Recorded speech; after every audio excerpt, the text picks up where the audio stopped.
Hairi travels to an island called Torishirojima to spend his summer break. While admiring the island's beautiful and peaceful scenery, he notices a butterfly flying gently through the sky.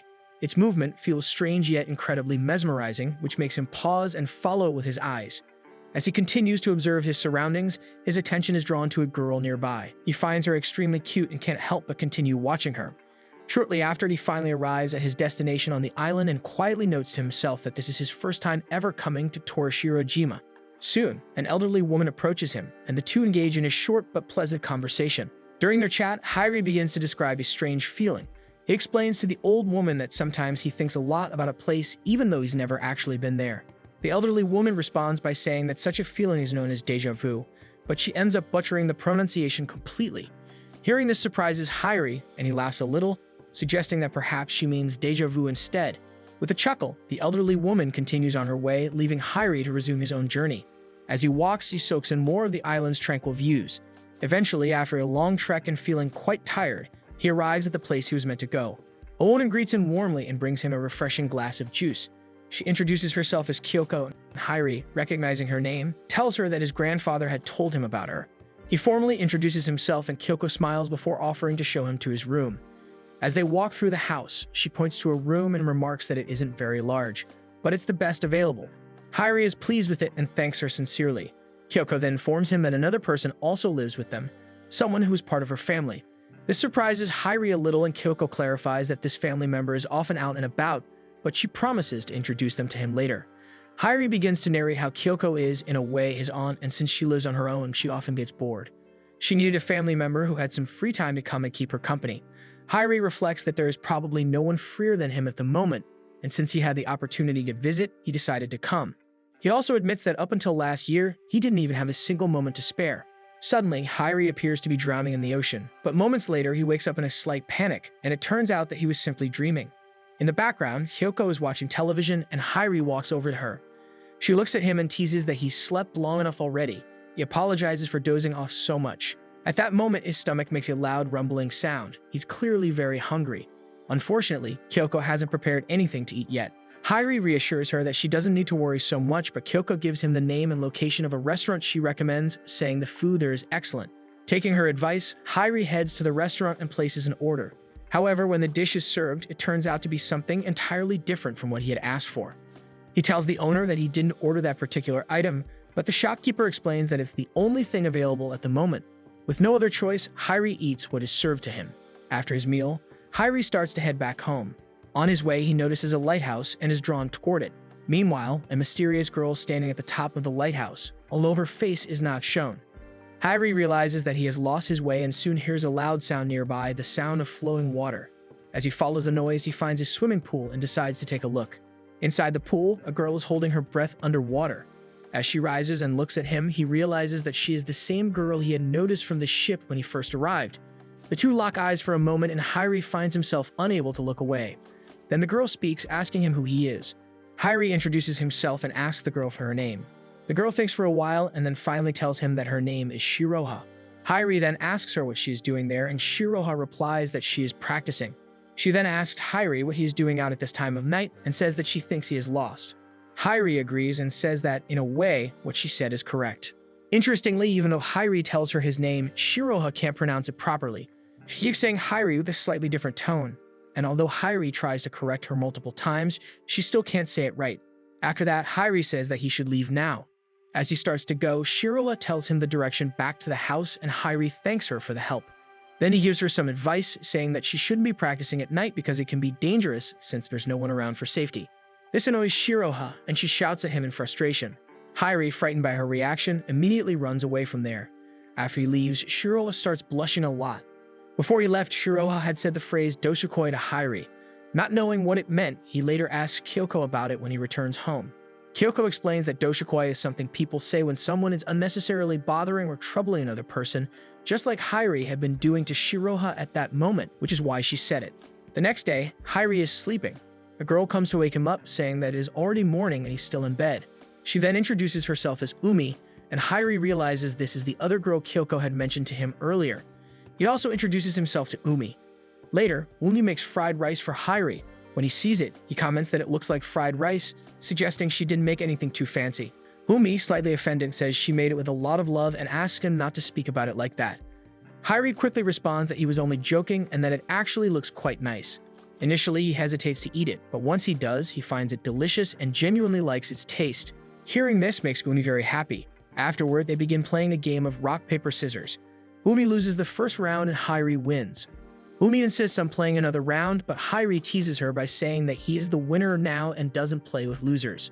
This makes Umi quite angry, and they play another round, which Hairi also wins. Umi is surprised at how she keeps losing and wonders how it's even possible. They continue to play, and she loses yet another round, which leaves her feeling very frustrated and deflated. But then finally in the next round, Umi wins and her mood lifts immediately. She becomes very happy and cheerful. Seeing her so happy makes Hairi happy as well, even though he doesn't show it outwardly. After that, Umi says goodbye to Hairi and goes off to pass the time on her own. Meanwhile, Hairi helps Kyoko with some work, but Kyoko tells him that he doesn't need to help her since he has come here to relax and should instead explore the island and enjoy himself a bit. She adds that a special person is going to help him a lot with that. When Hairi sees this person, he is quite surprised and starts wondering if this is really the special person Kyoko was referring to. The girl is seen sleeping under a tree that is planted right beside the road, and Hairi is left wondering what he should even do in this situation. At that moment, a very cute pet, though it's not exactly clear whether it is a dog or something else, but whatever it is, it definitely looks adorable. After this, the girl, still asleep, almost falls over, but Hairi quickly catches her, though his hand ends up in an awkward spot. Just then, the girl wakes up and seeing Hairi so close, gets startled and scared. In her panic, she starts beating him up harshly, then gives him a strong shove that sends him flying a good distance away. Eventually, a conversation begins between them where Hairi introduces himself, and the girl comments that the name Hairi sounds really strange. Hairi responds by saying that there's nothing he can do about it since it was given to him by his parents. The girl then accuses him of being creepy, saying that he was trying to touch her while she was sleeping. Hairi tries to defend himself, saying it wasn't like that and that he had explained everything, but she still refuses to believe him and keeps calling him a creep. Feeling overwhelmed, Hairi says he suddenly remembered he had work to do and needed to leave quickly. The girl, meanwhile, speaks to her pet, either a dog or a cat, and runs off with it, leaving Hairi standing alone. Later, Hairi is seen relaxing by the seashore, enjoying the view. However, his peace is short-lived as strong waves crash over him, soaking him completely and ruining the moment. Then, instead of heading home, changing clothes, or driving anywhere, Hairi is suddenly confronted by a shirtless man. This man tells him that since he's also shirtless, he's in serious danger. Hairi is confused by the warning, but before he can react, he's attacked with a water gun. Shocked, he asks what's going on, and the man explains that in a certain area, people not wearing shirts are being targeted and that he needs to run away quickly. Somehow, Hairi manages to escape and makes it back home, while the shirtless man is left behind and gets hit with a water gun. At home, Umi sees Hairi shirtless and becomes very embarrassed. She scolds him, saying that he shouldn't behave like that. Hairi, brushing it off, says it's not a big deal and that being shirtless is normal. But Umi insists it's not considered normal behavior on the island and tells him to get dressed immediately. Then she remembers something and tells him that a delivery arrived for him. There was a box containing many comic books and a photo. In the photo, Hairi is seen alongside some people wearing swimming costumes. Umi remarks that it seems like Hairi knows how to swim, to which he replies that it's not really the case. After that, Umi leaves and Hairi sits down, lost in thought. When Umi returns to check on him, she finds that he is no longer there. He had gone out again. Hairi is next seen returning to the same swimming pool late at night. Shiroha is there, still practicing. She comes out of the water and thinks to herself that maybe she didn't do too badly this time. She then notices Hairi again and says that he must have gotten lost once more. Hairi replies that's not the case. Just as Shiroha is about to say something, Hairi interrupts and begins giving her advice on how to practice, telling her to stretch her hands out as far as she can and even demonstrating it. Then he takes a single step, quickly says goodbye and leaves.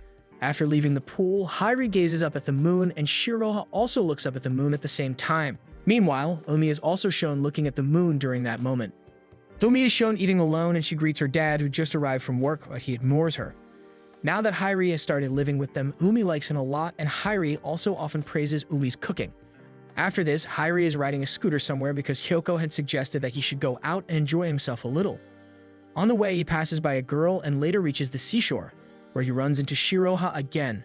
This time, Hairi tries to leave, but Shiroha stops him to thank him for helping her improve her swimming with his technique. After thanking him, she walks away.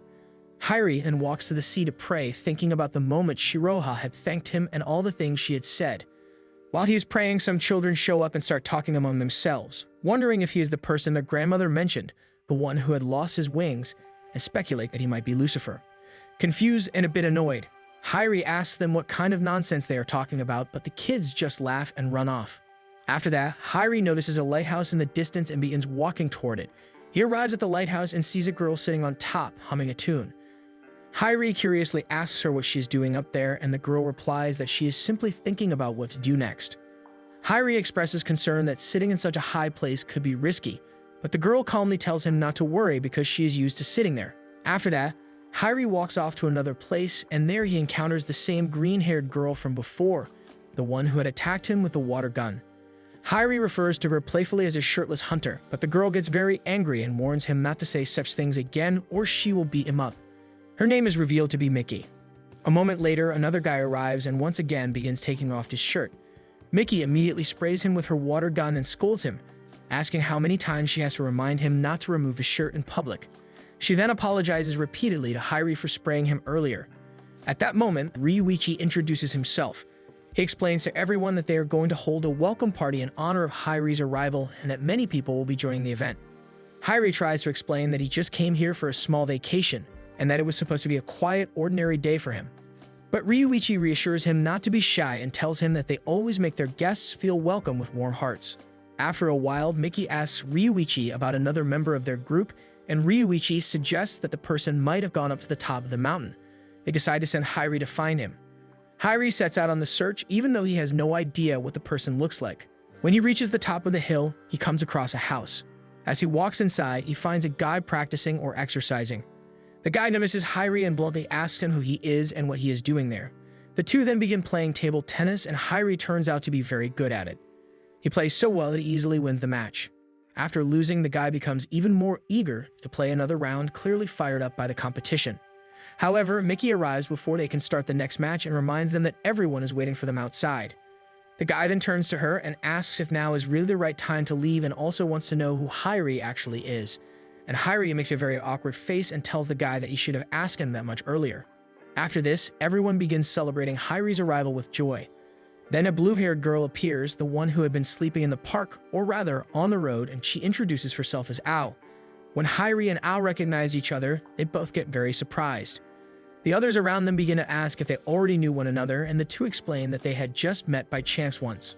Following this, someone begins explaining that all of them are members of the youth executive group on the island because there are very few children of their age around, so the youth here usually stick together in harmony.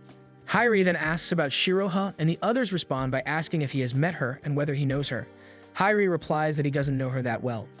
Al then questions why he is calling her by her first name if he barely knows her. Hyrie replies that he didn't know it was her first name. One of the boys explains that Shiroha doesn't like to go out much and adds that Hyrie should be careful not to bother her. This reminds Hyrie of the earlier swimming pool incident, and he starts making an awkward expression again. From this reaction, Ao figures out that Hyrie must have done something to Shiroha.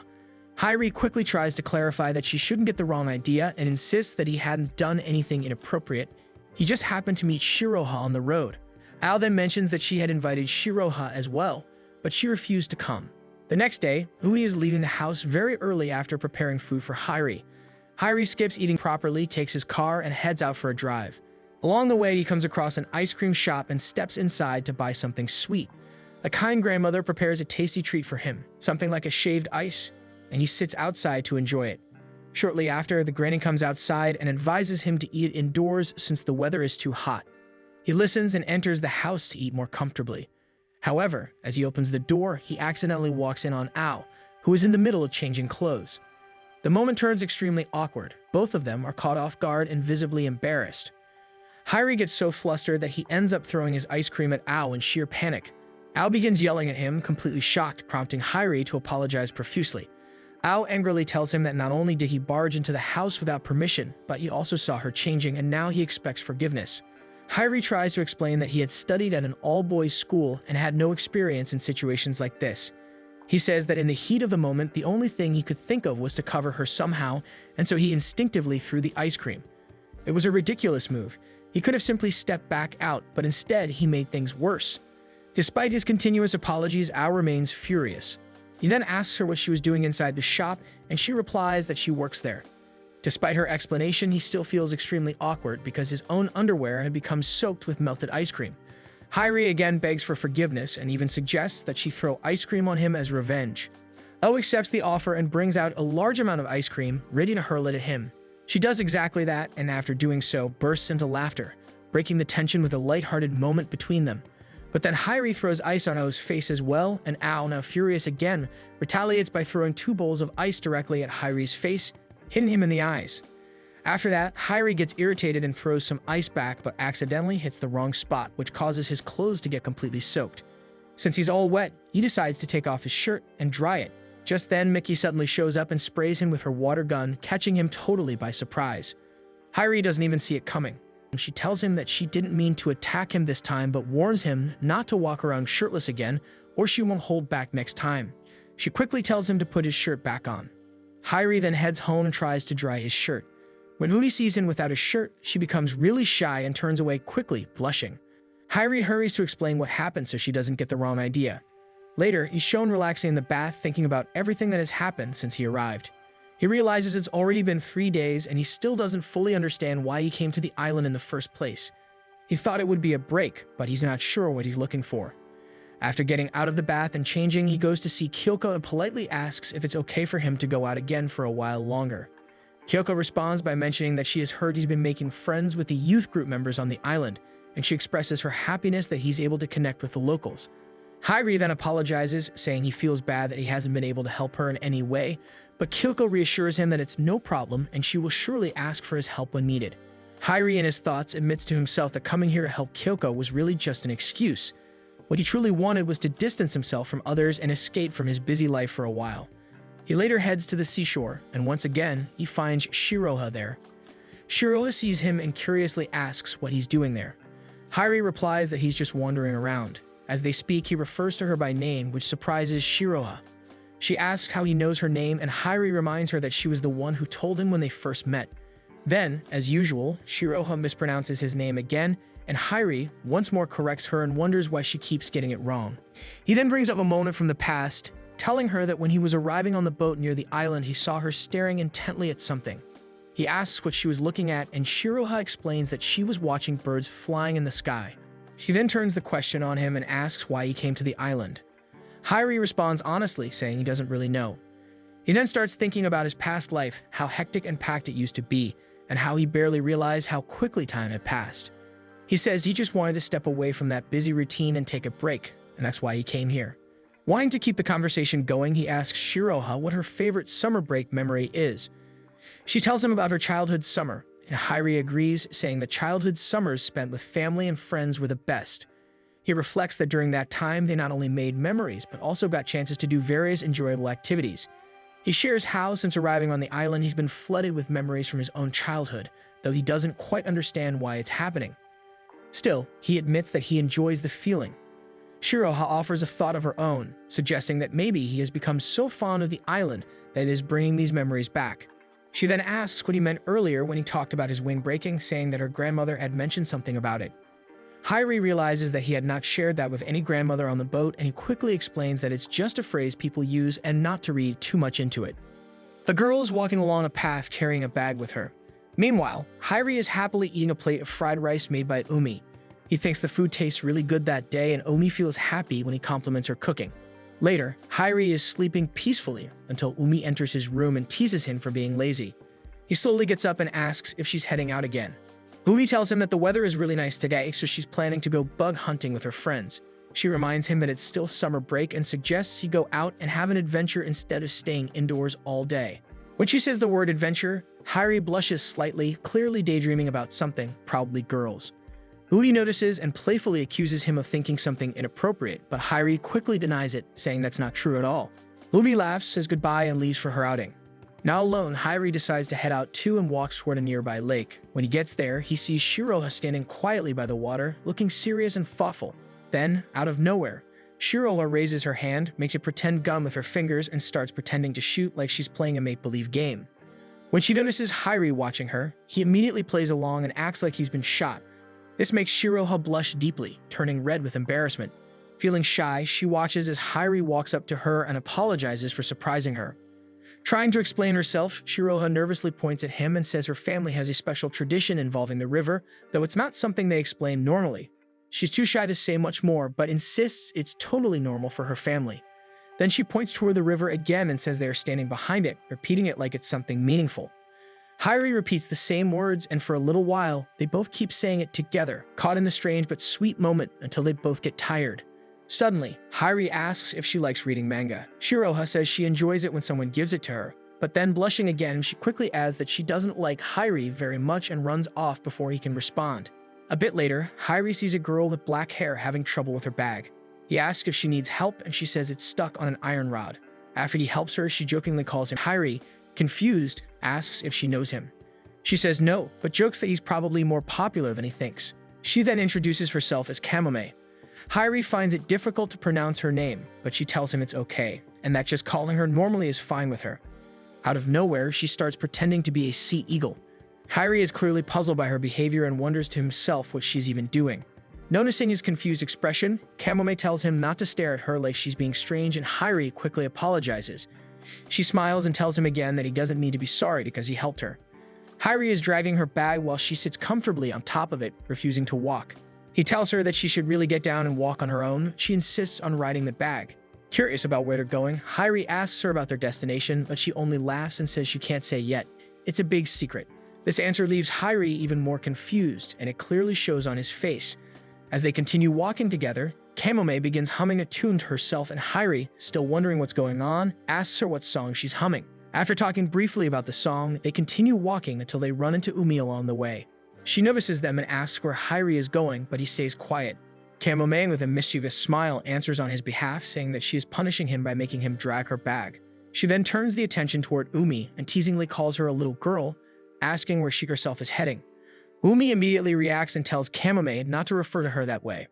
Before the conversation can continue, Umi's friends call out, reminding her that they need to hurry as they are already running late. Umi warns them to be careful, mentioning that there's a steep, slide-like path ahead, and then heads off with her group. Not long after, the sloped road comes into view, and Hairi cautiously says that the path seems dangerous and that they should move slowly. But Kamome, being a thrill-seeker, has other ideas. Without hesitation, she pushes the bag ahead, hops on top of it, and starts sliding downhill at full speed. She seems to be enjoying every second of it, laughing and feeling the rush, while Hairi chases after her in panic, unsure how to stop her or protect her. The excitement takes a turn when a river appears at the bottom of the slope. Kamome tries desperately to stop herself, but fails and ends up falling straight into the water. She begins to drown, struggling beneath the surface. Hairi, watching helplessly for a moment, closes his eyes and is suddenly thrown back into a memory of his past, a swimming competition he once takes part in. He remembers the intense pressure, the moment he loses control in the water, and how that failure has haunted him since. But this time, he knows he has to act. He takes a deep breath, assumes his swimming position, and jumps into the river to save her. However, as soon as he enters the water, panic grips him and he starts to struggle, telling himself that he can't do it. Just then, Kamome manages to reach out and pull him upward, rescuing him instead. She thanks him afterward, acknowledging that she has assumed he doesn't know how to swim, and he still jumps in to save her, which means a lot to her. As they recover from the incident, Hairi notices a cat symbol on Kamome's bag. She explains that it's the emblem of Hijinikos, and Hairi thinks it sounds pretty cool. They begin to joke around, and Kamome starts splashing water on his face playfully. The two of them are back on the shore, wringing the water out of their clothes. At one point, when Hairi glances toward Kamome, his gaze accidentally lands on an awkward spot. Embarrassed, he quickly turns his head away. Looking up at the sky to distract himself, he thinks to himself that the sky above looks just like heaven. The conversation then shifts to the beauty of the blue sky, and both of them talk about how lovely it truly is. Kamome starts reminiscing, saying that she has lived on the island for a long time and that the suitcase she always carries has been with her since it is very small. She recalls a time when a summer camp is organized there, attended by many students, and that she also participates in it. Curious, she asks Hairi why he comes to the island. Hairi doesn't immediately respond, but she guesses aloud that he must have come seeking adventure. This triggers a memory for Hairi as he remembers Umi previously telling him the same thing, that now that he's here, he should embrace the experience. He begins to think that maybe she is right and that he truly is enjoying the adventure after all. Kamome then tells him that he should come with her to a certain place. Hairi, puzzled, asks where they are going, but Kamome simply says they're going on an adventure. She grabs his hand and begins to lead the way.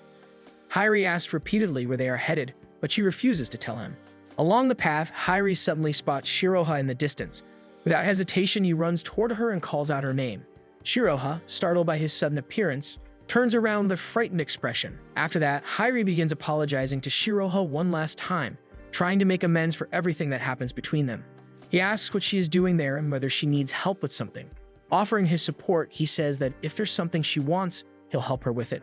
Shiroha, still quiet and a little unsure, asks if he really means it and hands him some money, requesting a watermelon-flavored ice cream. Hairi accepts and leaves to get it for her. But when he returns, he has lemon-flavored ice cream in his hands instead. He explains to her that the watermelon one is already sold out. Hearing this, Shiroha's face falls with disappointment. She doesn't take the ice cream and quietly walks away without saying anything. Watching her leave like that, Kamome, who has been observing, remarks that Shiroha looks really cute in that moment. Hairi ends up giving the ice cream to Kamome, who gratefully accepts it and thanks him. Eventually, the two of them reach their destination, an old elementary school. There's a barrier wall in front of the building and Kamome begins climbing it without hesitation. Hairi, embarrassed, turns his face away to avoid accidentally seeing anything inappropriate while she climbs. Once she's up, Kamome calls out to Hairi and encourages him to climb too. With a bit of struggle, Hairi manages to make it to the top. Looking around nervously, he suggests that they shouldn't go any further, but Kamome insists that they have to keep going just a little more. She points out the direction they need to reach, and without waiting much longer, she climbs down toward a window and opens it. Hairi watches this nervously and asks if this isn't too risky, wondering whether this could get them into trouble. Kamome calmly assures him that there's nothing to worry about. The two of them enter what looks like an old classroom. Inside the room, Kamome starts rummaging through some items, pulling out objects from their childhood. She tells Hairi that back when she and her friends are younger, they used to come here to play and go on adventures. Among the items, she shows him a poster featuring a cat, the same symbol that's on her bag. She explains that it used to be their group's flag or emblem when they attend summer camp, a time filled with fun and exploration. As they continue looking through old memories, Kamome hands him a notebook in which she writes down many things during her childhood. Hairi flips through its pages and finds an entry about a particular box sitting right in front of them. He becomes curious and asks what's inside the box, but Kamome doesn't let him open it. There's a chain wrapped around it, keeping it closed. Hairi, still curious, teases her by asking if it contains her childhood secrets, but she remains silent and doesn't respond. A moment later, Kamome climbs out through the window and calls Hairi to come and look at the view. When he looks outside, he's struck by how beautiful the scenery is. He then looks over at Kamome and finds himself smiling as he watches her. The sun has begun to set, and the sky is painted in warm colors. As the day draws to an end, Kamome tells Hairi that she has a really good time spending the day with him, and she hopes that their next adventure will be even bigger. With that, she waves goodbye and begins walking away.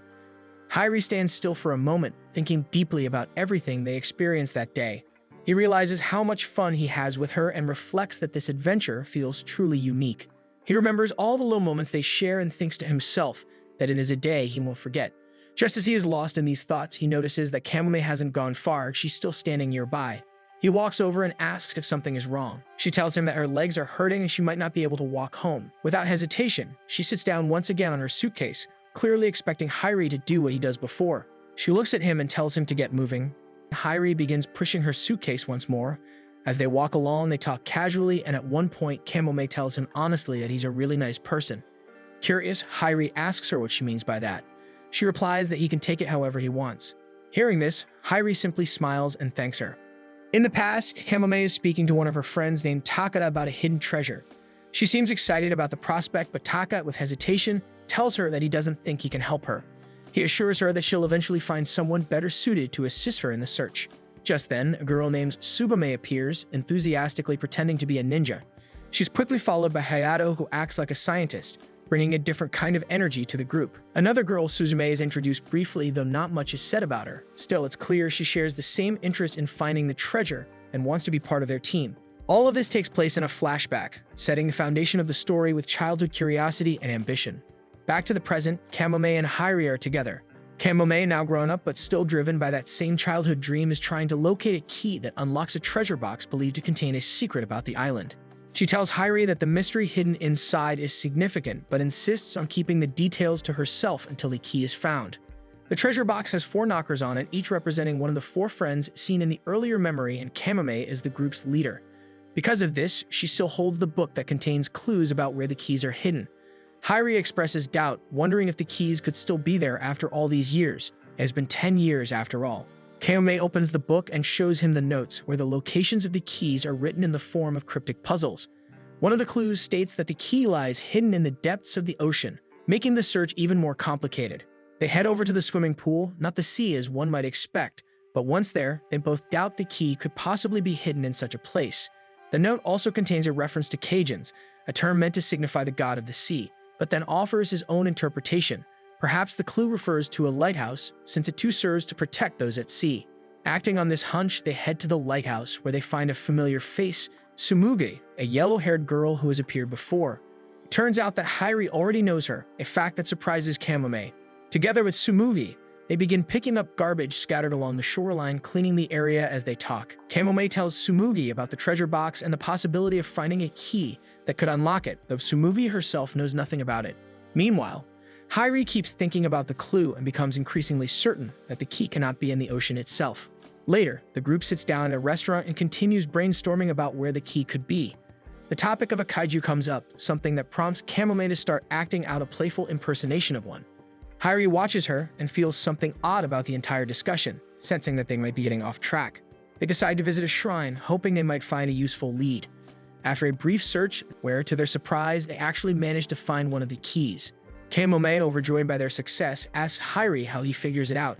Hairi begins explaining that perhaps the clue about the god of the sea is actually referring to a shrine who protects the sea, leading him to believe that the key might be hidden under the stairs, and he is right. Finding the key there brings a big smile to Kamome's face as she's thrilled to have located one of the 4 keys first. As the evening falls, she walks away feeling content, and Hairi also heads off toward his destination. Before parting ways, they promise to meet again the next day. They are both seen frantically running away from a dog. It turns out that the next clue of the puzzle directs them to a doghouse, suggesting that one of the keys might be hidden there. The puzzle also hints that the dog in question could be over 10 years old, adding yet another quirky layer to their adventurous quest. After that, both of them head toward a house that looks like it might be worth checking, and Hairi suggests they take a closer look. As they approach the doghouse outside the property, he puts his hand inside cautiously, and to their surprise, she pulls out one of the missing keys. With one more piece of the puzzle in their hands, they begin planning to search next in a desert-like area mentioned in the clues. This desert is rumored to house a creature named basilisks, described as some kind of monster, though Hairi half jokes that it might just be a bunch of chickens instead. To follow his hunch, Hairi pays a visit to Kyoko and asks if anyone on the island keeps a large number of chickens. Kyoko answers that Shiro's parents in fact raise many chickens, which immediately catches Hairi's attention. He shares this information with Kamome, explaining that Shiroha is the same girl they have met at the ice cream shop, and that she is actually the first person he speaks when he arrives on the island. He admits he's known her since then. They head to Shirova's house, but before they can get too far, a tall and intimidating man emerges from the home. His sudden appearance startles Hairi, who clearly isn't expecting anyone like that. The man, suspicious of the unfamiliar faces, demands to know how they know Shiroha's first name. Hairi hesitates, but Kamome quickly responds that they are friends of Shiroha. Despite the explanation, the man doesn't seem convinced.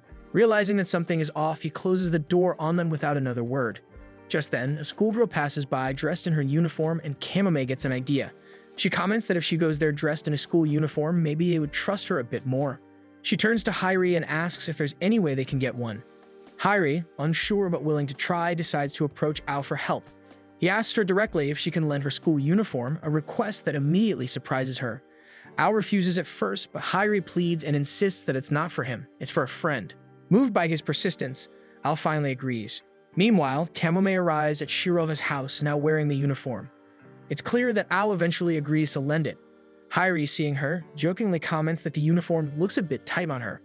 They approach the house again and start calling out. This time, Shiroha's grandfather answers the door. Instead of turning them away, he calls Shiroha to come out and meet them. When she arrives, she looks confused and asks who they are. Kamome introduces herself and explains their purpose. Eventually, Shiroha agrees to bring them to the chicken coop, which is located just behind the house. Once there, the group starts searching around, trying to follow the next clue. In the middle of the search, Hairi stumbles upon a strange book. He opens it for a moment, but quickly blushes and sets it down, clearly embarrassed by whatever he sees inside. Shiroha notices and makes a face, wondering if that's what they come there to find. Hairi, now red in the face, denies it and resumes his search. After looking through the area more carefully, Hairi finally finds another key. Curious, Shiroha asks what it is, and Kamome explains that it's one of the keys to the treasure they've been searching for. Shiroha lights up with excitement, clearly drawn to the mystery, and Kamome asks if she'd like to join them on their quest. But Shiroha declines, unable to commit to the journey. Hairi gently explains to Kamome that Shiroha is a shy person and prefers to stay within her comfort zone. Still, the energy is cheerful. Hairi compliments Kamome, saying he now understands why she's the leader of the group. She always sees things through, no matter how difficult they seem. The compliment makes Kamome visibly happy. She begins to open up a bit more about herself, sharing that she used to be shy too, especially during the time she spends alone at the summer camp.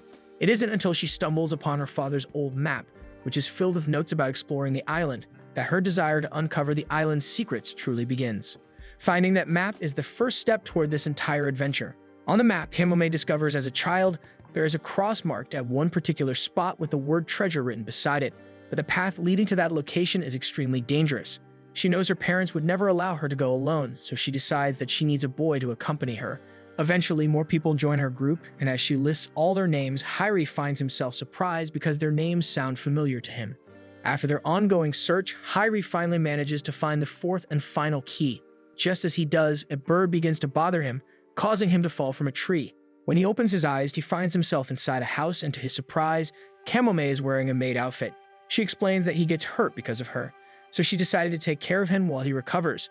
Hairi, still groggy and confused, asks why she's dressed like that, and Kamome tells him that she offers to help Kyoko around the house, and this is the outfit she is given. Just then, Kyoko enters and comments on how cute Kamome looks in the uniform. Hairi, slightly flustered, agrees with a faint yes, which makes Kyoko happy. With all the chores now being handled by Kamome, including the shopping, Hairi is left to rest. While he's taking a bath, Kamome unexpectedly comes in to clean out his back. Hairi, panicking, blurts out that he's not wearing a towel, which causes Kamome to become just as embarrassed, quickly feels too awkward, and apologetically leaves the room.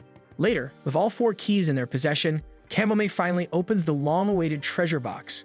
Inside, they find a piece of paper, and Hairi asks if this is really all there is. Kamome, overwhelmed with emotion, thanks him, saying that without his help, she never would be able to open it. Hairi, curious, asks what the paper says, and Kamome reveals it contains the location of a ship. Hairi, unimpressed, wonders what's so important about that, but Kamome insists it matters. She begins to tell him about her past, about how she and the others travel great distances and face many obstacles to get to that ship. When they finally reach it, they find a pirate ship with a logo that matches the one she still wears in her hair today. Though Hairi seems skeptical, Kamome assures him she's telling the truth. What reason would she have to lie? She explains that they find the ship just as their summer camp ends, and they all have to return to their homes on the same day. Hairi suggests that if it really exists, the ship should still be there, and they should go check. Kamome lights up the idea, reminding him that all of them once promised to come back together after 10 years to rediscover the ship. With the map and the key in hand, she says with excitement that maybe, just maybe, the ship is still waiting for them. The duo is heading out again to search for the hidden treasure, and Kamome is happily singing a song even though she doesn't really understand its meaning. Still, she keeps humming it with excitement. While they are walking, Kamome comes up with a team name, Higineko Kamome. However, some of the other group members comment that the name Kamome doesn't sound quite right. Even so, Higineko is the one who makes the final decision and the name sticks. Suddenly, Kamome slips while walking and Hairi quickly tries to catch her. But just then, Hairi wakes up from his sleep. It has all been a dream. When he looks up, he sees Kamome standing in front of him, and he becomes very flustered and embarrassed. She takes a step back and tells him not to stare at her like that, as it might give people the wrong idea. After that, they get ready for their next camping trip to continue the search for the pirate ship. Kamome asks if his hand is feeling better, and Hairi tells her it is. They begin walking together and cover a lot of ground. During the journey, Kamome starts singing the same old song again, and Hairi mentions that it sounds familiar, like something he has heard a long time ago. As they walk, Hairi notices that Kamome is falling behind. He kindly offers to carry her suitcase to help her move more easily, but she refuses. She explains that she has never let anyone carry it before and doesn't want to now. She says that the reason she always walks slowly is because of the suitcase, but she still prefers to carry it herself. Hairi tells her not to worry, saying they can just take their time and enjoy thinking about old memories. This makes Kamome smile, and she tells him he is really kind. Later, they reach a point where the road splits in 2. Using a compass and a map, they pick one path and continue. The sun is getting hotter, and the walk becomes more tiring. Hairi suggests taking a break, but when he turns around, he sees that Kamome isn't behind him anymore. He starts remembering their past, when they walked the same path as kids. It is just as hot then, and everyone finds it tough. Even back then, Kamome walks slowly because of her suitcase, and Hairi offers to help, but she doesn't let him and tells the others to keep going while she comes later. Snapping back to the present, Hairi is still thinking about those memories when Kamome catches up. She asks what he is thinking about, and he asks where she has gone. She says she is just walking slowly because of the heat. Then they keep walking and finally reach the cave they are searching for. Then a memory resurfaces, showing a night from the past when they camped there and Hyrie has trouble sleeping, so he steps outside for some air. While outside, he notices Kamome is also awake. She walks a great deal that day and is now in pain because of it. Hyrie approaches her gently and asks if her legs are all right. It is at that moment he learns that she has trouble walking and uses her suitcase for support. The realization stays with him, and now as he dreams about it again, those moments from the past help him understand Kamome even more deeply. Just then, Kamome walks up very close to Hyrie and greets him with a cheerful good morning. Hyrie is immediately startled by her sudden closeness and instinctively backs away in embarrassment, telling her that she shouldn't come so close to him and making an awkward remark that she shouldn't do anything strange. Kamome, rolling her eyes at his reaction, firmly tells him that he doesn't need to speak nonsense. She then shifts the conversation and tells him that there is a very good place nearby to take a bath, so she is heading there and asks him to stay put by the fire. Hyrie remains seated by the fire, letting the warmth settle him, when suddenly he hears Kamome scream from the distance. Alarmed, he runs quickly in the direction of her voice and finds her not fully dressed, clearly caught off guard. Despite her state, Kamome points ahead and nervously indicates that there is something over there. Hyrie, though trying to stay focused, finds his eyes accidentally fixed on her before realizing that the source of the scare is actually a wild pig nearby. Trying to lighten the tension, he blurts out that he is feeling unusually excited, and Kamome, catching the meaning, asks in a flustered tone whether he is excited from seeing her. Hyrie panics and denies it frantically, telling her that whatever she is thinking isn't true. Embarrassed herself, Kamome blushes and looks away, and Hyrie quickly apologizes, saying that he honestly hasn't seen anything inappropriate. She doesn't believe him and tells him firmly not to lie. Internally, however, Hyrie admits to himself that he has seen something, but is trying hard not to think about it. He keeps his thoughts to himself, knowing it won't help to say anything out loud. Then, trying to change the topic again, he asks if going further into the cave wouldn't be dangerous, to which Kamome confidently replies that it wouldn't be too risky, and that since they have come all this way, they should see it through. Hyrie smiles, admitting that he already knows that is going to be her answer, and teases her by saying that she hasn't changed a bit. She asks him what he means by that, clearly confused, but he brushes it off and tells her not to worry about it. As they move deeper into the cave, Kamome explains that about 300 meters in, there's a narrow path they need to find, and true to her words, they do find it. Walking through the passage, Hyrie is suddenly flooded with memories from the past, remembering a time when Kamome guides their group through a similar cave in the same confident way. These thoughts fill him with both nostalgia and admiration. As they make their way further, Hyrie turns to Kamome and asks if her leg is doing okay. He reminds her that she has issues with her leg in the past and that she often relies on her suitcase for support. Kamome is surprised by his words and pauses, wondering how he knows that. She replies by denying anything is wrong, reasoning that if she does have a leg problem, she wouldn't have come on such a journey in the first place. Hyrie counters her explanation by asking why she always carries her suitcase with her wherever she goes. After a moment's hesitation, Kamome says she can't explain everything and asks him to understand. But Hyrie pushes gently, saying that since they are on this adventure together, they should trust each other and share their truths. Finally, Kamome opens up and explains that her legs sometimes hurt, particularly during colder seasons or in the middle of the day, and she apologizes for not mentioning it earlier. Her honesty triggers more memories for Hyrie, and he recalls how, in the past, Kamome tells him about being hospitalized for her leg condition and how it interferes with her ability to walk normally. He remembers his emotional reaction back then, how he yells at her in frustration, asking why she doesn't tell him sooner. In that moment, she says that she is feeling better and holds on to hope that she might recover entirely. Now, back in the present, Hyrie, feeling concerned, tells her they should turn around and return, but Kamome protests, making an emotional plea. She insists she doesn't want to go back, not now, when they have already come so far. With genuine conviction in her voice, she asks him again and again not to give up and not to think about heading home just yet. Hyrie responds with a calm certainty, saying that he knows she will say something like that, and since they have come this far, there is no point in turning back. Hearing this brings a bright smile to Kamome's face, and the two decide to take a short break. As they sit down to rest, Kamome curiously asks him again why he really comes to the island. Initially, Hyrie avoids answering, clearly hesitant and uncomfortable, but Kamome gently urges him to open up. Eventually, he begins to explain that he creates a problem back in his team, specifically his swimming team. He recalls that during an important swimming competition, he starts drowning midway through the event, and because of that incident, he is forced to quit. After listening carefully, Kamome reflects on what he shares and tells him that it is admirable how people trust him, and she finds it to be a genuinely good thing. She then shares that it is painful to feel disappointed because for her, the goal is to witness something as amazing as piracy. She adds that after working so hard to reach that point, if there turns out to be no pirate ship or adventure at the end of the journey, it will hurt her deeply. Kamome also reveals a more personal side, telling him that because of her illness, she hasn't spent much time outside the hospital and as a result doesn't have many cherished memories of summer vacations like others might. That is why it is so important for her to find someone who can be her partner in this adventure, someone who truly understands the value of the journey, not necessarily the treasure itself. She admits that perhaps the treasure isn't as important to her friends as it is to her. They join simply to support her. With a soft voice, she says they should now move forward again. As they continue walking, an unexpected mishap occurs when Kamame's flashlight gets damaged. She reaches for her spare battery, but in the process, she and her suitcase accidentally slip and fall into the water. Without a second thought, Hairi leaps in after her. As the current carries them forward, they hold onto each other tightly, refusing to let go. Eventually, Kamame manages to get them both out of the water, but Hairi is left in a weakened state, hardly responding. In a panic, Kamame tries to call out to him repeatedly.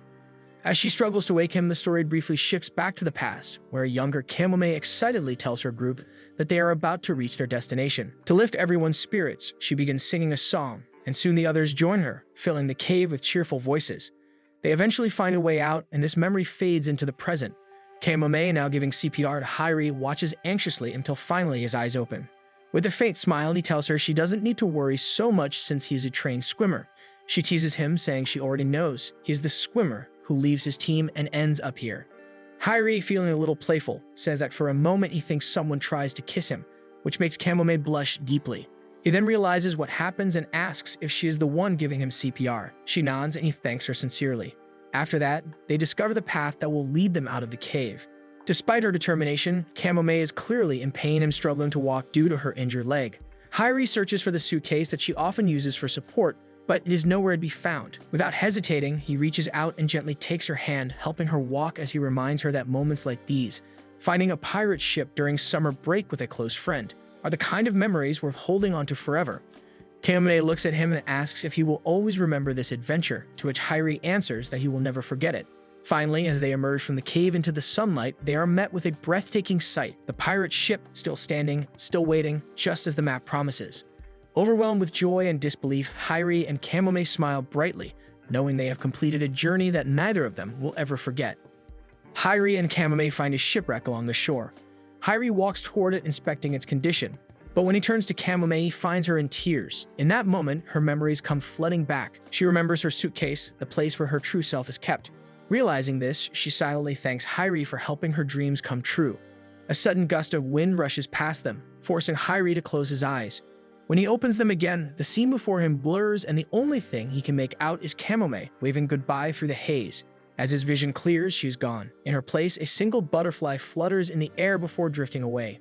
In the cave, Hairi wears the night vision goggles Sumuvi gave him, which prove incredibly useful in the dark. They are searching for the suitcase Kamame once mentioned, and as they reach the designated spot, Hairi quickly spots the suitcase resting not far from where they stand. While Hairi approaches the suitcase, his friends explore the surroundings, commenting on how impressive the cave is. They even suggest it could become a tourist attraction someday. Suddenly, they notice several switches installed along the cave walls. Curious, they remove their goggles and flip the nearest one. Lights flicker on, illuminating the cave. As they glance at the stream ahead, they recall Hairi's story of drowning there. But now, standing before it, the water appears far too shallow, nothing like the stream he remembered. Doubt begins to settle in his mind.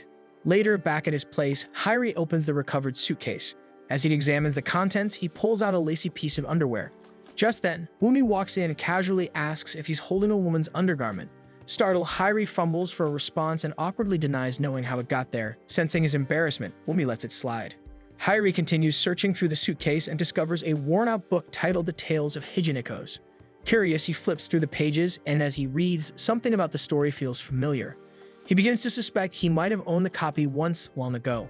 The story follows a young girl named Kamame who attends a summer camp but struggles to fit in with the other kids. One day, she sneaks into her father's office, who is an archaeologist, and discovers an old, mysterious map. Inspired, she gathers the other children and invites them on an adventure. Together, they form a group called the Hejinekos and set off on a thrilling pirate-like journey. In the book, Kamame lives in a rented house on a small island just a few meters from the main island. Driven by curiosity, Hairi makes a phone call to inquire about the island's location. The next morning, he sets off by boat, sailing toward the small island mentioned in the story and finds out it is privately owned. Upon his arrival, Hairi steps onto the shore and begins his search. He walks through dense greenery until finally a house appears before him, just like in the book. Outside the house, a woman sits on the porch reading a small book. Hairi approaches and greets her, though unsure of what to say at first. When she notices the suitcase he's carrying, she assumes he's there to deliver it. She says it belongs to her, which makes Hairi think she must be connected to Kamome. Upon hearing Kamome's name, the woman lights up and introduces herself as Sagi. Hairi introduces himself in return. Sagi then reveals that Kamome is her daughter. Now both seated, the two begin talking about Kamome. Hairi learns that she has been living in Finland for the past 2 years. Though Sagi is unsure of how he and Kamome are connected, the fact that he traveled all this way just to bring back the suitcase convinces her that he's someone important. Feeling reassured, she begins to share more about Kamome. 10 years ago, Kamome's father worked at a university, studying plants and animals. As part of his research for a company, the family moved to a small island. Kamome, however, had always been a sickly child and didn't have any friends her age. Because of this, reading became her constant companion. She dreamed of traveling and exploring distant places. Books became her escape, and she was rarely seen without one in hand. Often, she would sit atop her father's old suitcase, an item that had already seen much of the world. Knowing Kamome couldn't travel due to her illness, her mother, who was a writer, decided to create a world just for her. She wrote a novel with Kamome as the protagonist, and that became The Adventure of the Hijinekos. Kamome once talked excitedly about a pirate island filled with treasure. Though it was only a product of her childhood imagination, it inspired her mother to turn it into a story. To make the setting more realistic, she chose Torishirojima as the location. The summer after it was published, Kamome wished for a ship of her own. The ship Hairi later found the Kamome was that very ship, one her mother had specially requested to be brought in. It was built to resemble a pirate ship, just as Kamome had imagined. Kamome has plans that go beyond even her mother's imagination. She wants to bring the book to life with a real map and an actual pirate ship. Hairi is stunned, speechless. Seeing this, Sagi tells him to open the captain's cabin on the ship, where Kamome keeps her most treasured belongings. Hairi returns to the ship and unlocks the cabin with a key. He recalls Sagi's words that if Kamome is well enough this year, they will invite everyone aboard. Inside, letters and envelopes cover the tables. He carefully reads each one, and it is filled with reviews and feedback from readers praising the book. Then, as he picks up one particular letter, he is surprised to see his own name on it. He had sent letters to Kamome as well, expressing admiration for her bravery and courage. That night, Hairi makes a call to his parents. Ubi sees him on the phone and asks if he's going home, but he says no, he just needs them to send something over. When the package arrives, Hairi opens it and takes out the book, The Adventures of Hijinekos. Inside, a letter is tucked between the pages. It's a response from Kamome, thanking him for the letter he sent. She writes that his words gave her strength, and she promises to take him on a whole new adventure again, 10 years later. Reading the letter, Hairi realizes how big Kamome's plans truly were. But then he remembers what her mother told him. One day, Kamome just collapsed, and her father, who died young, suffered from the same illness she has. The suitcase had been found in the cave, yet her mother, Sagi, couldn't explain how it got there. Sagi brought the suitcase when she first moved to the island, but somehow it vanished after she landed on the shore. She remembers it clearly, how the suitcase was there one moment and gone the next. In its place were dozens of butterflies fluttering all around. She never understood what happened, but always felt it was connected to Kamome somehow. Hairi imagines what could have happened if Kamome's plan had worked. If only she had one more summer, her dreams might have come true. The next day, Hairi brings his friends to see the ship. It now looks more like a ghost ship, more than a pirate ship. Still, they see its potential, so they decide it will need restoring, starting with repainting it with fresh colors. That night, Hairi sleeps soundly beneath the veil of darkness when something stirs him awake. Blinking into the shadows, he catches a glimpse of Kamome standing quietly in front of him. She greets him gently, and he asks where she's been. Smiling faintly, she says she's been watching from above the ship all this time. Hairi wonders if she's the one who prepared the entire ship, but Kamome admits she has no memories of it. She explains that most of her days were spent bedridden in the hospital, and the lines between dream and reality have long blurred. At some point, she can't even tell what's real anymore. It was also strange how they were once just characters in a book, and now they were living those adventures for real. Even while lying in her hospital bed, Kamome would often ask her mother about the Hijinekos. She wondered if they still remembered her and hoped they could continue their voyage aboard the pirate ship they found 10 years ago. That summer felt like magic. She remembered stepping onto the island with her suitcase, feeling like she had finally become part of the dream, becoming the Kamome from the book. Arriving at the island aboard the ship had always been Kamome's dream, and Hairi made it come true. That's why she came to see him one last time. She gently tells him that she's going somewhere far, so this is more likely her last farewell. Hairi doesn't understand. She's abroad now, what place could be farther than that? But Kamome looks up the stars and softly says it's somewhere beyond that. She leans in, touches his face, and thanks him again and again. Overwhelmed, Hairi's tears start falling as he presses a gentle kiss to her lips. Under the moonlight, they share a quiet, fleeting moment. Then Hairi jolts awake, screaming Kamome's name. It was all a dream. Gasping for breath, he rises from the couch and climbs to the upper deck of the ship. wondering if everything that happened on this island was just a dream or hallucination. But even if it was, Hairi decides in that moment to live with it. He chooses to chase what he believes in, wherever it may lead. The next morning, Hairi is invited to lunch by Umi, but he seems preoccupied, focused on writing something on his desk. A neat stack of envelopes rests beside him, letters addressed to the Heijinikos, the friends Kamome once dreamed of reuniting on the pirate ship. It's his way of keeping her dream alive. Umi watches him silently with concern in her eyes. Later, while speaking with Sagi, Hairi asks why Kamome waited 10 years before trying to reenact the story.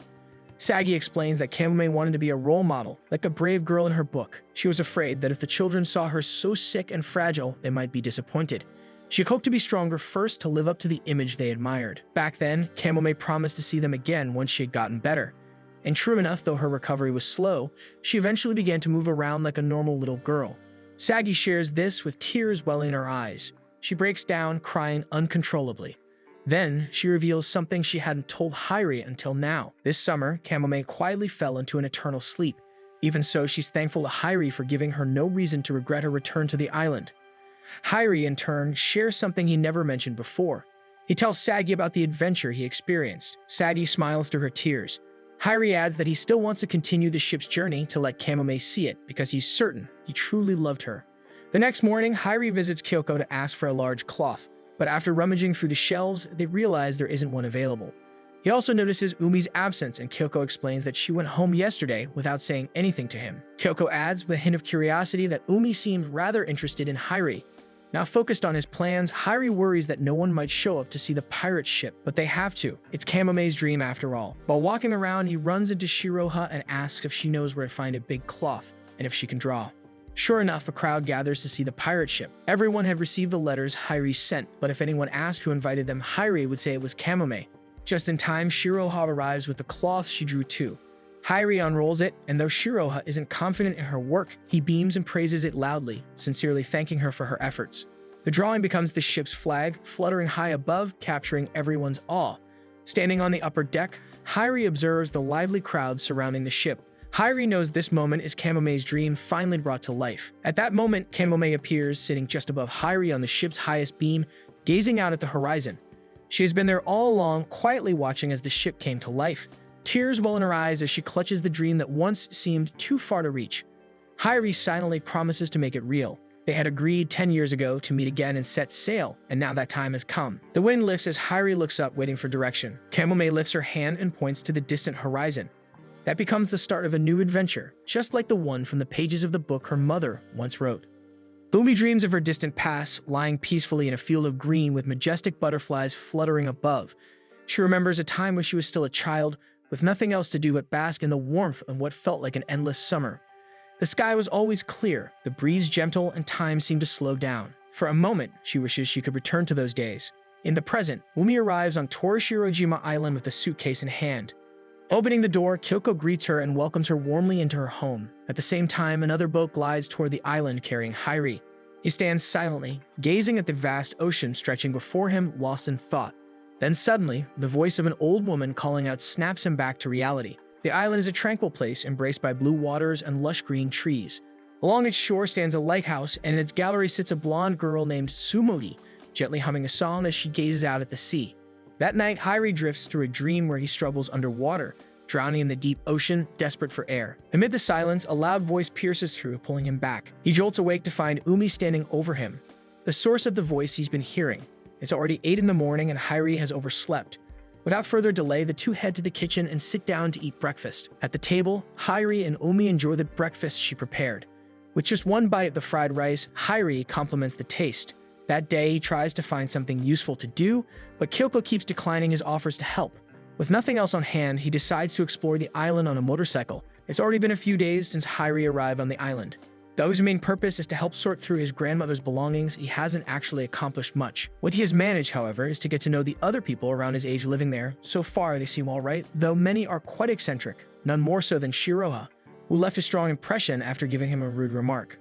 Sitting alone on a park bench, Hairi catches the attention of a few island kids who whisper among themselves, describing him as a canary and rocker. The wind begins to blow harder, ruffling the trees.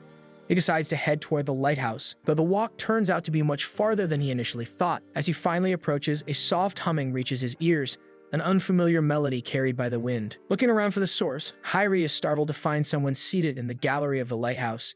It's Tsumugi, confidently perched high above, humming her heart out. Intrigued, Hairi watches quietly at first, but concern quickly overrides his curiosity and he shouts up at her, urging her to come down immediately. They speak by yelling across the distance. Tsumugi tells him she's trying to find herself and her purpose, but Hairi protests, insisting her position is dangerous. She simply shrugs off his concern, claiming she's invincible and won't fall. Her calm boldness leaves Hairi speechless. All he can do is watch, secretly envious of her fearlessness and sense of freedom. Back at their home, Hairi is informed by Umi that the bath isn't working. The water suddenly stopped without warning. Peeking into the empty tub, Hairi casually suggests skipping the bath for one night, but Umi quickly shuts that down, insisting it's unthinkable in the summer heat. With no other option, Hairi ends up bathing at the local bathhouse, sharing the space with a group of elderly men who bathe completely naked. Though clearly uncomfortable, he endures it and finishes quickly. Afterward, he waits outside the women's bath for Umi. When the door creaks open, he perks up and prepares to speak, only to freeze mid-sentence when he sees it's not Umi who steps out, but instead Shiroha. Embarrassed, he quickly looks away awkwardly. When Umi finally comes out of the bathhouse, she finds Hairi standing near Shiroha and shoots him a suspicious look, so Shiroha proceeds to leave quickly. The two of them also hop on the motorcycle and head back home. On the way, Umi talks about her plan to get a license once she turns 16 so she can drive too. But Hairi's eyes are drawn to the unlit lighthouse in the distance. He points it out and Umi explains it's been out of service for years. No one maintains it anymore.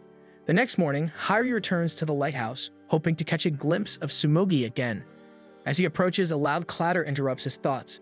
A kettle falls to the ground near him. Looking up, he spots a young woman struggling to carry several items, so he quickly rushes over and picks up the kettle for her, though he finds himself awkwardly distracted by her. The woman smiles and casually asks if he's also searching for something, leaving Hairi completely frozen in confusion and embarrassment. Before he can respond, she cheerfully introduces herself as Shizuku, but insists on being called something else instead. Hairi, flustered and uncomfortable, immediately declines the nickname, thinking it's completely inappropriate.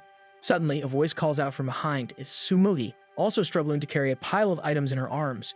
She accidentally bumps into Hairi and immediately recognizes him from their encounter at the lighthouse the day before. Seeing the two girls overwhelmed, Hairi steps in to help gather everything they're carrying. He's surprised and a little impressed by just how much they've collected between the two of them. As it turns out, all of it is ocean trash. Tsumugi had the idea of cleaning up the shore for fun and Shizuku decided to help her out. However, the task turned out to be far more difficult than they expected, almost making them regret the decision. Still, with Hairi's help, they managed to haul everything together. The three of them then begin sorting the garbage, separating items they can recycle. Eventually, the day ends on a good note for the three of them. As a token of gratitude for Hairi's help, Tsumugi and Shizuku volunteer to give him a tour around the island, showing him some of its most famous attractions. Their first stop is the oddly named Boulders, which turn out to be three large, round boulders with weird shape. Next, they visit an old ancestral house perched on a cliff. It's rumored that someone powerful once lived there, but now the structure stands in ruins and has been abandoned for years. The next day, Shizuku shows up in her two-piece bikini and eagerly asks Hairi what he thinks. Caught off guard, he struggles to give a straight answer. Tsumugi, however, jumps in with a cheerful compliment to Shizuku, prompting Shizuku to pull her into a big hug. Hairi had only come by thinking there was something that needed to be done. He didn't expect it to be a swimming trip. Tsumugi didn't bring a swimsuit as well, so she ends up swimming in her casual clothes. Meanwhile, Hairi doesn't join them in the water, admitting he isn't too fond of swimming. Despite his hesitation, Tsumugi insists that swimming together will strengthen their friendship. She says they can do many things together, which will surely be fun. With that, Tsumugi grabs Hairi's foot and tries to pull him into the water, but Hairi resists. Because of the constant force, Tsumugi loses her balance and falls into the water, splashing herself and getting soaked. Both Shizuku and Hairi rush her aside, checking if she's okay. Though embarrassed, Tsumugi notices that because of Hairi's concern, he has finally stepped into the water. Hairi also notices this and decides to give in. Later, they all seek shade under a tree where they share their stories. Each seems to be searching for something this summer, though none know exactly what. Still, they hope to find it together in each other's company. With that, Shizuku suggests they try anything that even slightly interests Tsumugi, eager to support their newfound friendship. Hearing this, Tsumugi smiles and quickly shares her idea. She wants to spend the entire summer with Hairi and Shizuku, doing simple things like eating together and stargazing at night. Shizuku suggests having a sleepover and Tsumugi eagerly agrees. Hairi, however, feels hesitant. He's unsure about how close they really are after such a short time. But Shizuku and Sumovi don't seem to mind his doubts. To them, it's easy to like Hairi, and they're excited to deepen their friendship no matter how quickly it's growing. That night, Hairi arrives at the lighthouse for the sleepover and is immediately surprised to see Sumogi dressed in a cat costume. Behind her stands Shizuku wearing a tight cow costume that emphasizes her curves. To his surprise, Hairi also discovers that Sumogi actually lives inside the lighthouse. The space is small yet cozy, filled with cute decorations. As the evening progresses, the three of them decide it's time for dinner. However, Sumogi sheepishly admits she forgot to cook for them, having grown so used to living alone that she only made a serving for one. Fortunately, Hairi brought snacks, so the two girls try to eat, but their costumes make it difficult to handle the food properly. As a result, they ask Hairi to feed them. Laughing at the absurdity of the situation, he agrees. That night, the three of them step outside the lighthouse to enjoy the stars, sitting together on the gallery as they let their conversation flow from one topic to another. As time goes on, Sumogi starts humming the same tune she's often been caught singing, which prompts Hairi to finally ask about it. With this, Sumogi explains that she doesn't know the song's title or lyrics. She simply sings it whenever she's feeling happy or having fun. Although the details are vague, she recalls loving the melody since childhood, saying it gives her a sense of self and purpose. Hearing this, Shizuku suddenly comes up with an idea to search for the origin of the song by asking around the island. Hairi agrees, equally excited by the plan, and their shared enthusiasm lights up Sumogi's face. She's so thrilled that she says she doesn't even want to sleep, wishing instead to keep doing things like this together. Furthermore, she suggests inviting someone else to their next sleepover, hoping to make it even more memorable. When Hairi asks who she has in mind, Sumogi describes them as someone who doesn't have many friends but is incredibly kind. However, before she can finish explaining, her voice begins to soften and her words start to blur. Slowly, she leans over, unable to stay awake any longer, and gently falls asleep, just when she said she didn't want to. The next morning, Hairi prepares to leave the lighthouse after their sleepover, but Sumogi tries to stop him, clearly not wanting the night to end. Despite her plea, Shizuku explains that he needs to go home before his family starts worrying. Sensing her disappointment, she gently comforts Sumogi, suggesting she rest up for another day full of fun tomorrow. Later, lying in his bed, Hairi begins to wonder if he should really be spending his entire summer with Sumogi and Shizuku. As the morning sunlight hits his face, Ui calls out, reminding him to bring out his laundry. Rummaging through his things, he realizes he's forgotten something at Sumogi's place. Hairi returns to Sumogi's place to retrieve the item he left behind, but as he arrives, he's distracted by the sound of soft sobs. The once warm and cheerful lighthouse now feels dim and quiet, and Sumogi, trying to mask her sadness, invites Hairi for another sleepover. However, without Shizuku around, Hairi hesitates. He's unsure about staying over with just the two of them. Still, he reassures her that there's plenty of time left in the summer for more memories. But unlike Hairi, Sumogi knows her time is running short. She reveals that she'll soon have to leave the island and return home. Hairi tries to stay hopeful, suggesting they write letters or keep in touch through phone calls. Yet Sumogi quietly explains that her home is farther than he imagines, so far that once she leaves, they may never meet again. Knowing this, she wants to make the most of every remaining moment playing and spending time with Hairi and Shizuku. Though he can't stay now, Hairi promises that as long as summer lasts, he'll be by her side. This summer, he tells her, belongs to her. Shizuku finds out about Hairi's promise to give Sumogi his summer, and although they initially think she might not like the idea, she surprises them by being overjoyed. Shizuku finds it a wonderful gesture, touching and sincere. From that moment on, the three of them make a promise. They will give Sumogi the rest of their summer. With that vow, their summer break truly begins. That same day, Sumogi shares her first summer plan. She wants to build a balcony on the lighthouse using tin cans collected from the shore's trash. Hairi and Shizuku hesitate, unsure if it's structurally possible or even feasible to gather that much material. The idea sounds absurd, but Sumogi remains confident and excited. She believes in it wholeheartedly, so despite their doubts, Hairi and Shizuku start to believe they might actually pull it off together. Sumogi wants to plan everything carefully, so she starts coming up with strategic ideas to make the balcony happen. While she's busy, Hairi and Shizuku are left alone. They talk about Sumogi's wild plans. Still, Shizuku shifts the conversation to something more serious. She reflects on Hairi's decision to give his entire summer to Sumogi, calling it a bold move that can only come from someone in love. Though a bit surprised, Hairi doesn't fully deny it. Even if he's uncertain about what he truly feels, Shizuku is convinced Hairi is in love with Sumogi, and his silence seems to agree. Just as Hairi tries to process her words, a sudden clatter of cans interrupts them. He looks up to find Sumogi standing there, frozen. She has overheard everything, every single word, especially the part where Hairi is said to be in love with her. Caught off guard, Sumui begins to panic. This is the first time anyone has confessed love to her, and she doesn't know how to react. Embarrassed, she covers her face with both hands, trying to hide how red she's turned. Then, without another word, she turns and runs into the lighthouse, leaving the other two stunned in silence. Behind the door, Sumui stands with her hands pressed to her chest, letting out a loud sigh. She feels overwhelmed by everything she's just heard. Her eyes wander around the room, uncertainty flickering in them. Still, after a few deep breaths, she quietly reassures herself that everything will be all right. The next morning, Hairi sits down for breakfast with Umi, who proudly serves her special fried rice with sea urchin. Despite the delicious meal, Hairi seems distant. He barely reacts, lost in thought. His mind lingers on the awkward moment with Sumogi, worrying she might reject him after overhearing his feelings. Contrary to what Hairi expects, Sumogi acts exactly the same, as if nothing has happened between them. Relieved and unsure, he decides to play along, matching her usual energy. To continue with their plan of building a balcony, the group visits a local store to collect cans they can repurpose for the project. While there, Hairi notices something unexpected. Shizuku is surprisingly popular among the customers. It's the first time he learns that she's actually the well-known student council president at their school. The people in the store treat her with warm respect and admiration. Though Shizuku brushes it off, claiming she's only popular because of her curvy figure, the others dismiss her modesty, refusing to believe such a simple explanation. The other guys in the store step in protectively when someone behaves disrespectfully towards Shizuku, splashing him with water guns to drive him off before he can act maliciously. Their loyalty to her is clear and strong. Meanwhile, Ao, the vendor running the store, watches the scene with mild curiosity. She's less concerned about the commotion and more intrigued by Hairi, noting that she's never seen Sumogi and Shizuku with anyone else before. Sumogi herself is a rare sight on the island, so seeing her with a friend is both surprising and refreshing. Before they forget their purpose, the group refocuses and gathers the cans they came for. The same guys from earlier also pitch in, helping them collect even more materials. As a sweet bonus, Sumogi ends the trip with a big cotton candy in hand, smiling as they head home, arms full of cans for their summer balcony project. Walking back to the lighthouse with their cans, Hairi feels a quiet joy. This time, he's spending his days with Sumogi, not just drifting through summer, but finally doing something that matters, with purpose. Throughout the summer, they stay preoccupied with their planned activities, building the balcony from collected cans and searching for Sumogi's song by asking people around the island. But no matter how hard they tried, no one seems to recognize it. As time passes, the balcony slowly begins to take shape.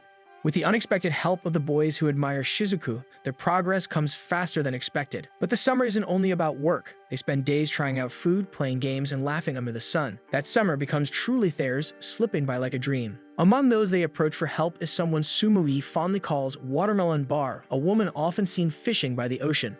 Sumui offers her a watermelon popsicle bar and the name sticks. The woman is Shiroha, an old friend of Sumui. As they talk, they recall the moment they met, Sumui asking about fishing, then casually offering a watermelon bar after hearing it's Shiroha's favorite. That simple gesture sparked their friendship. Since then, every time Sumui visits, she brings a watermelon bar with her. While the two laugh and chat as if no time has passed, Hairi and Shizuku watch from a distance, amazed they're actually talking like old friends. The real reason they visit Shiroha is to ask if she has noticed any cans along the shore that they could collect for the balcony. Unfortunately, she doesn't have any. While Shiroha is warm and kind to Sumogi, she acts cold and distant toward Hairi, often brushing off his attempts to talk. The next day, even Ao's regular store is running low on cans, but they're not there to collect any this time. Sumogi just wants to enjoy a cotton candy. As she becomes distracted chatting with Ao and some of the friendly customers, Shizuku tells something to Hairi only the two of them should know about. Turns out, Shizuku has a great idea. She wants Hairi to get Sumogi a gift. At first, Hairi thinks it's absurd, especially since Sumogi can't even look him in the eye after what happened. But Shizuku gently reminds him that once summer ends, he might not get another chance to see Sumogi again. That's why giving her something meaningful now could be a way for her to remember him. As they speak in soft, hushed tones, the old woman vendor nearby still manages to overhear them. With a kind smile, she volunteers that they have plenty of items perfect for gifts. Encouraged by this, Hairi stops hesitating and starts browsing around the shop. Then his eyes catch a glimpse of a set of yellow ribbons displayed in one of the cabinets. Instantly, he knows this is the perfect gift for Sumogi. When it's time to go home, Sumogi becomes curious about why Hairi and Shizuku suddenly disappeared earlier. Although it seems a bit suspicious, Shizuku quickly shifts the topic to Sumogi's next plans. Sumogi then suggests they go hang out at Hairi's place. Hairi finds the idea a little random, but in truth, Ao had secretly advised Sumogi to take a look inside Hairi's room to get to know him better. Despite Hairi warning them that Kyoko can be a little strict about guests, they are surprised to find both Kyoko and Umi welcoming and cheerful. Kyoko even asked about their sleepover the other day. Hairi casually mentions that he slept with both Shizuku and Tsumogi, not meaning anything inappropriate. But Kyoko instantly panics, misunderstanding the situation completely. Sure enough, the first place they check out is Hairi's room. Well, it's not really his. It's just where he's staying for the summer. As they look around, Shizuku stumbles upon a pervy magazine, which Hairi hurriedly denies is his. Embarrassed, he's asked to step outside for a bit. After some time, he opens the door, only to be greeted by a surprising sight. Tsumogi standing there with a noticeably bigger chest. She's clearly stuffed it with something, likely as a joke. Caught off guard, she loses her balance, but Hairi quickly rushes in to catch her. Unfortunately, his hand lands somewhere it shouldn't, making the moment far more awkward. As if things couldn't get worse, Shizuku gets to witness the scene, and moments later, Kyoko enters and catches them, both in the act. The room freezes in tension, with Hairi left fumbling to explain the entire situation. Later that day, Kyoko rummages through some old boxes and finds a dusty book of nursery rhymes, hoping it might contain the mysterious song Tsumogi keeps humming. Excited, they flip through the pages, but to their dismay, the entire book is written in German. None of them can understand it. Shizuku takes a closer look and hums one of the melodies written in the book, and to their surprise, it matches Tsumogi's song. At long last, they found it. However, there's still one problem. The lyrics are in German, so they have no idea what the song is actually saying. Wanting to make the experience more personal, Shizuku suggests that Tsumogi simply create her own lyrics based on the things she loves.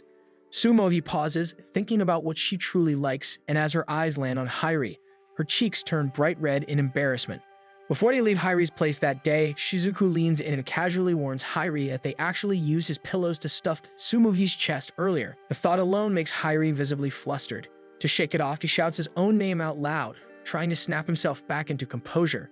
Seeing this, Tsumogi joins in with a loud, cheerful yell of her name too, followed by Shizuku. Now the three of them are standing in front of Hairi's house, shouting their names into the sky and laughing like little kids. Their voices echo throughout the quiet island.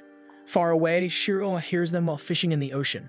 When the shouting finally dies down, the three collapse with laughter, breathless from the chaos. Just then, a group of kids rush over. Excitedly, they announce that they've been gathering cans from the shore to help with her balcony project. Tsumogi lights up with joy and happily accepts the cans with a wide, grateful smile. That day, Shizuku has to go home early, so it's just Hairi and Tsumogi who return to the lighthouse to place the collected cans. After they finish a few errands, Tsumogi invites Hairi to climb up to the top of the lighthouse with her. From up there, the view is breathtaking. The ocean stretches endlessly before them, bathed in golden sunlight. But Tsumogi doesn't bring him there just for the view. She has something she's been holding in for a long time, and now that she's emotionally ready, she opens up. With a quiet voice, she confesses her feelings. What started as admiration for a friend has grown into something much deeper. She realizes that she loves Hairi too. His gesture of giving her his entire summer touched her in a way she can't ignore. She admits she tries to act normal around him, but her feelings always get in the way. Even as she confesses, she insists it's not important. After all, she's leaving soon. No matter how much she loves him, she believes it won't matter in the end.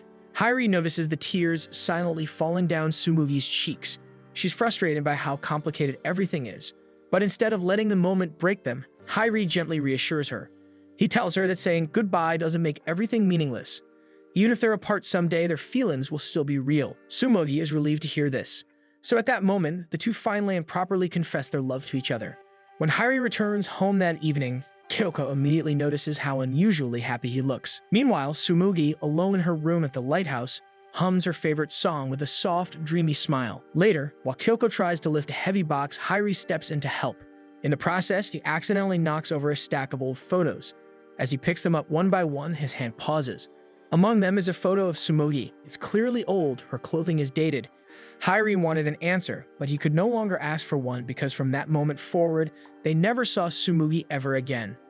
Tsumogi has been missing for a few days now, and both Hairi and Shizuku are growing increasingly concerned. Shizuku thinks she might just be feeling embarrassed now that she and Hairi are officially dating. But with a panicked tone, Hairi admits he had also confessed to Tsumogi. He was planning to tell Shizuku about it when they were all together.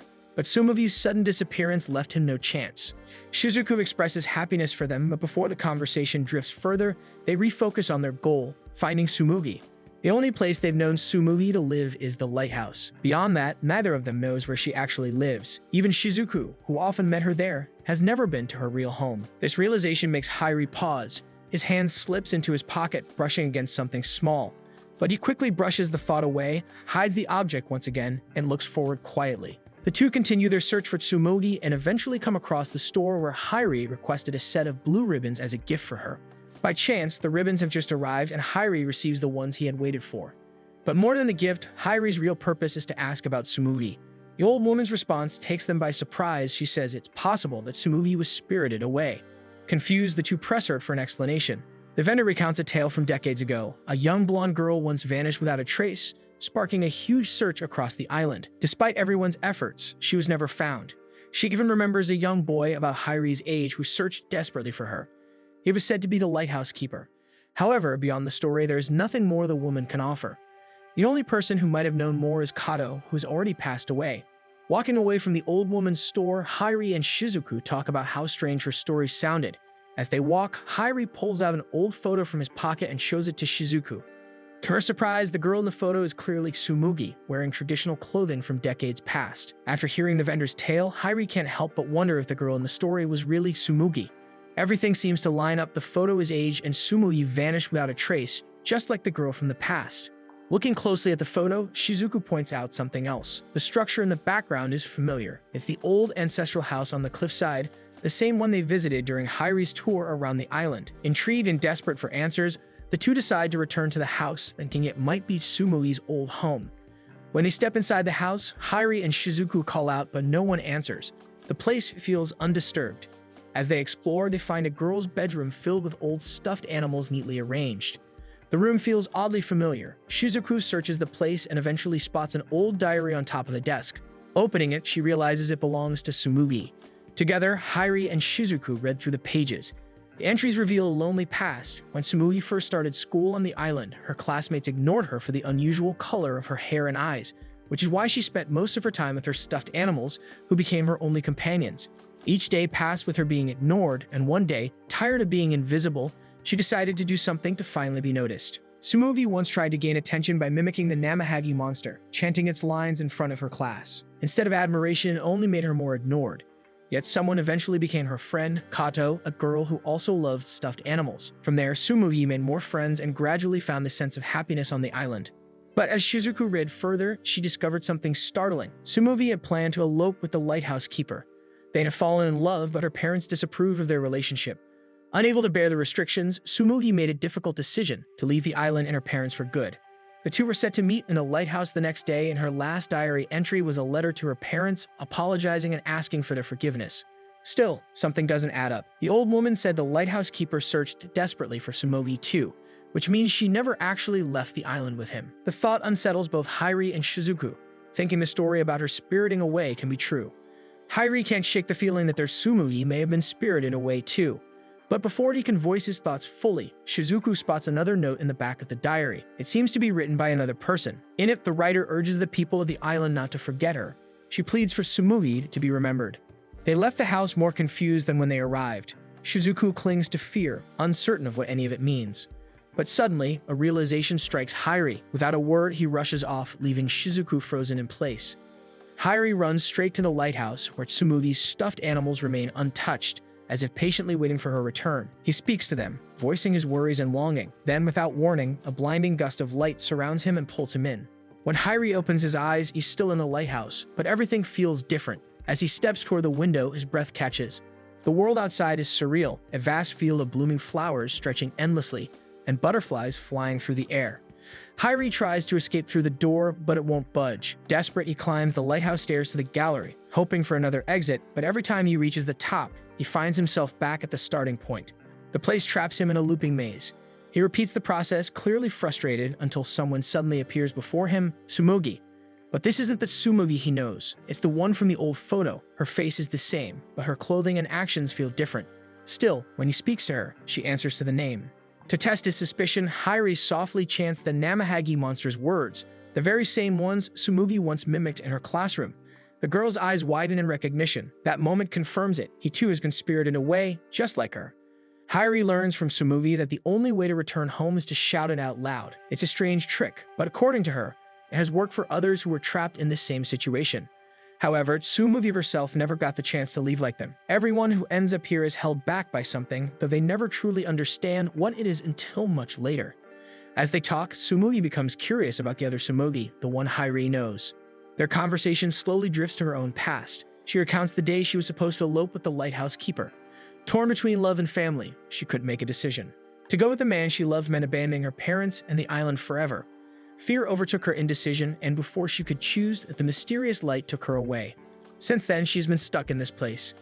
Given that Tsumugi is still trapped in this place, she must still be hesitating deep inside. Meanwhile, Hairi is here for one reason: to find the one he loves. Tsumugi understands this more than anyone. She gently tells him that if he simply thinks about his Tsumugi with full certainty, then he will be able to return to where he belongs. At that moment, Hairi finally understands. He loves Tsumugi, truly, deeply, and without question. He closes his eyes and thinks of her. Then, with conviction, he begins to hum her song. Suddenly, he feels the coldness of a breeze. He looks up and sees movement above. The wind is flowing from the gallery. It means only one thing: an exit has opened and he's found a way back. He wanted to bring Tsumugi with him, but unlike Hairi, she isn't certain. Hesitation still lingers in her heart. She fears that her uncertainty might ruin Hairi's only chance of returning, so she urges him to go alone. Hairi hesitates, but eventually agrees. With each step he takes, his thoughts are filled with Tsumugi. When he finally reaches the gallery, he sees the balcony made of cans, the one they built together. He steps onto it and slowly climbs down the ladder. And just like before, the world becomes brighter until he is swallowed once again by the light. Slowly, Hairi begins to wake up, his vision adjusting as he hears Shizuku's panicked voice calling out to him. When he fully regains consciousness, he finds himself lying on the lighthouse floor with both Shizuku and Tsumugi crying beside him, terrified that he wouldn't wake up. As it turns out, after Hairi rushed off, Shizuku had stayed at the lighthouse waiting. That was when Tsumugi suddenly appeared. But just as they were finally reunited, Hairi vanished. The fear of losing both of them overwhelmed Shizuku. Seeing her tears, Hairi can only offer a heartfelt apology, grateful to be back. However, when Hairi sees Tsumugi again, he can't contain his joy and immediately pulls her into a tight embrace. Tsumugi, who is stunned at first, eventually gives in and wraps her arms around him just as tightly. Shizuku, watching the heartfelt reunion between the two, can't help but cry tears of happiness.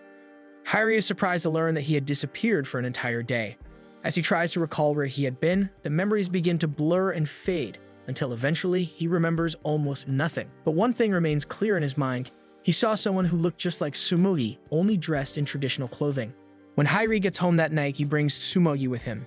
Kyoko scolds him right away for making her worry so much, especially since Umi had worried herself to sleep too. He knows he'll have to apologize properly to her in the morning. Since it's already late, Kyoko suggests that Tsumugi stay the night at their home.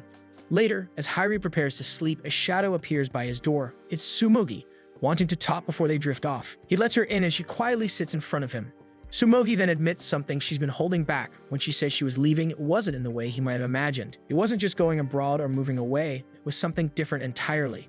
But Hairi doesn't need her to explain further. He gently cuts her off and tells her that whatever it is, his feelings won't change. If anything, he wants more time with her. He promises that no matter what happens, he's sure of one thing: he wants to spend his summer days with Tsumugi.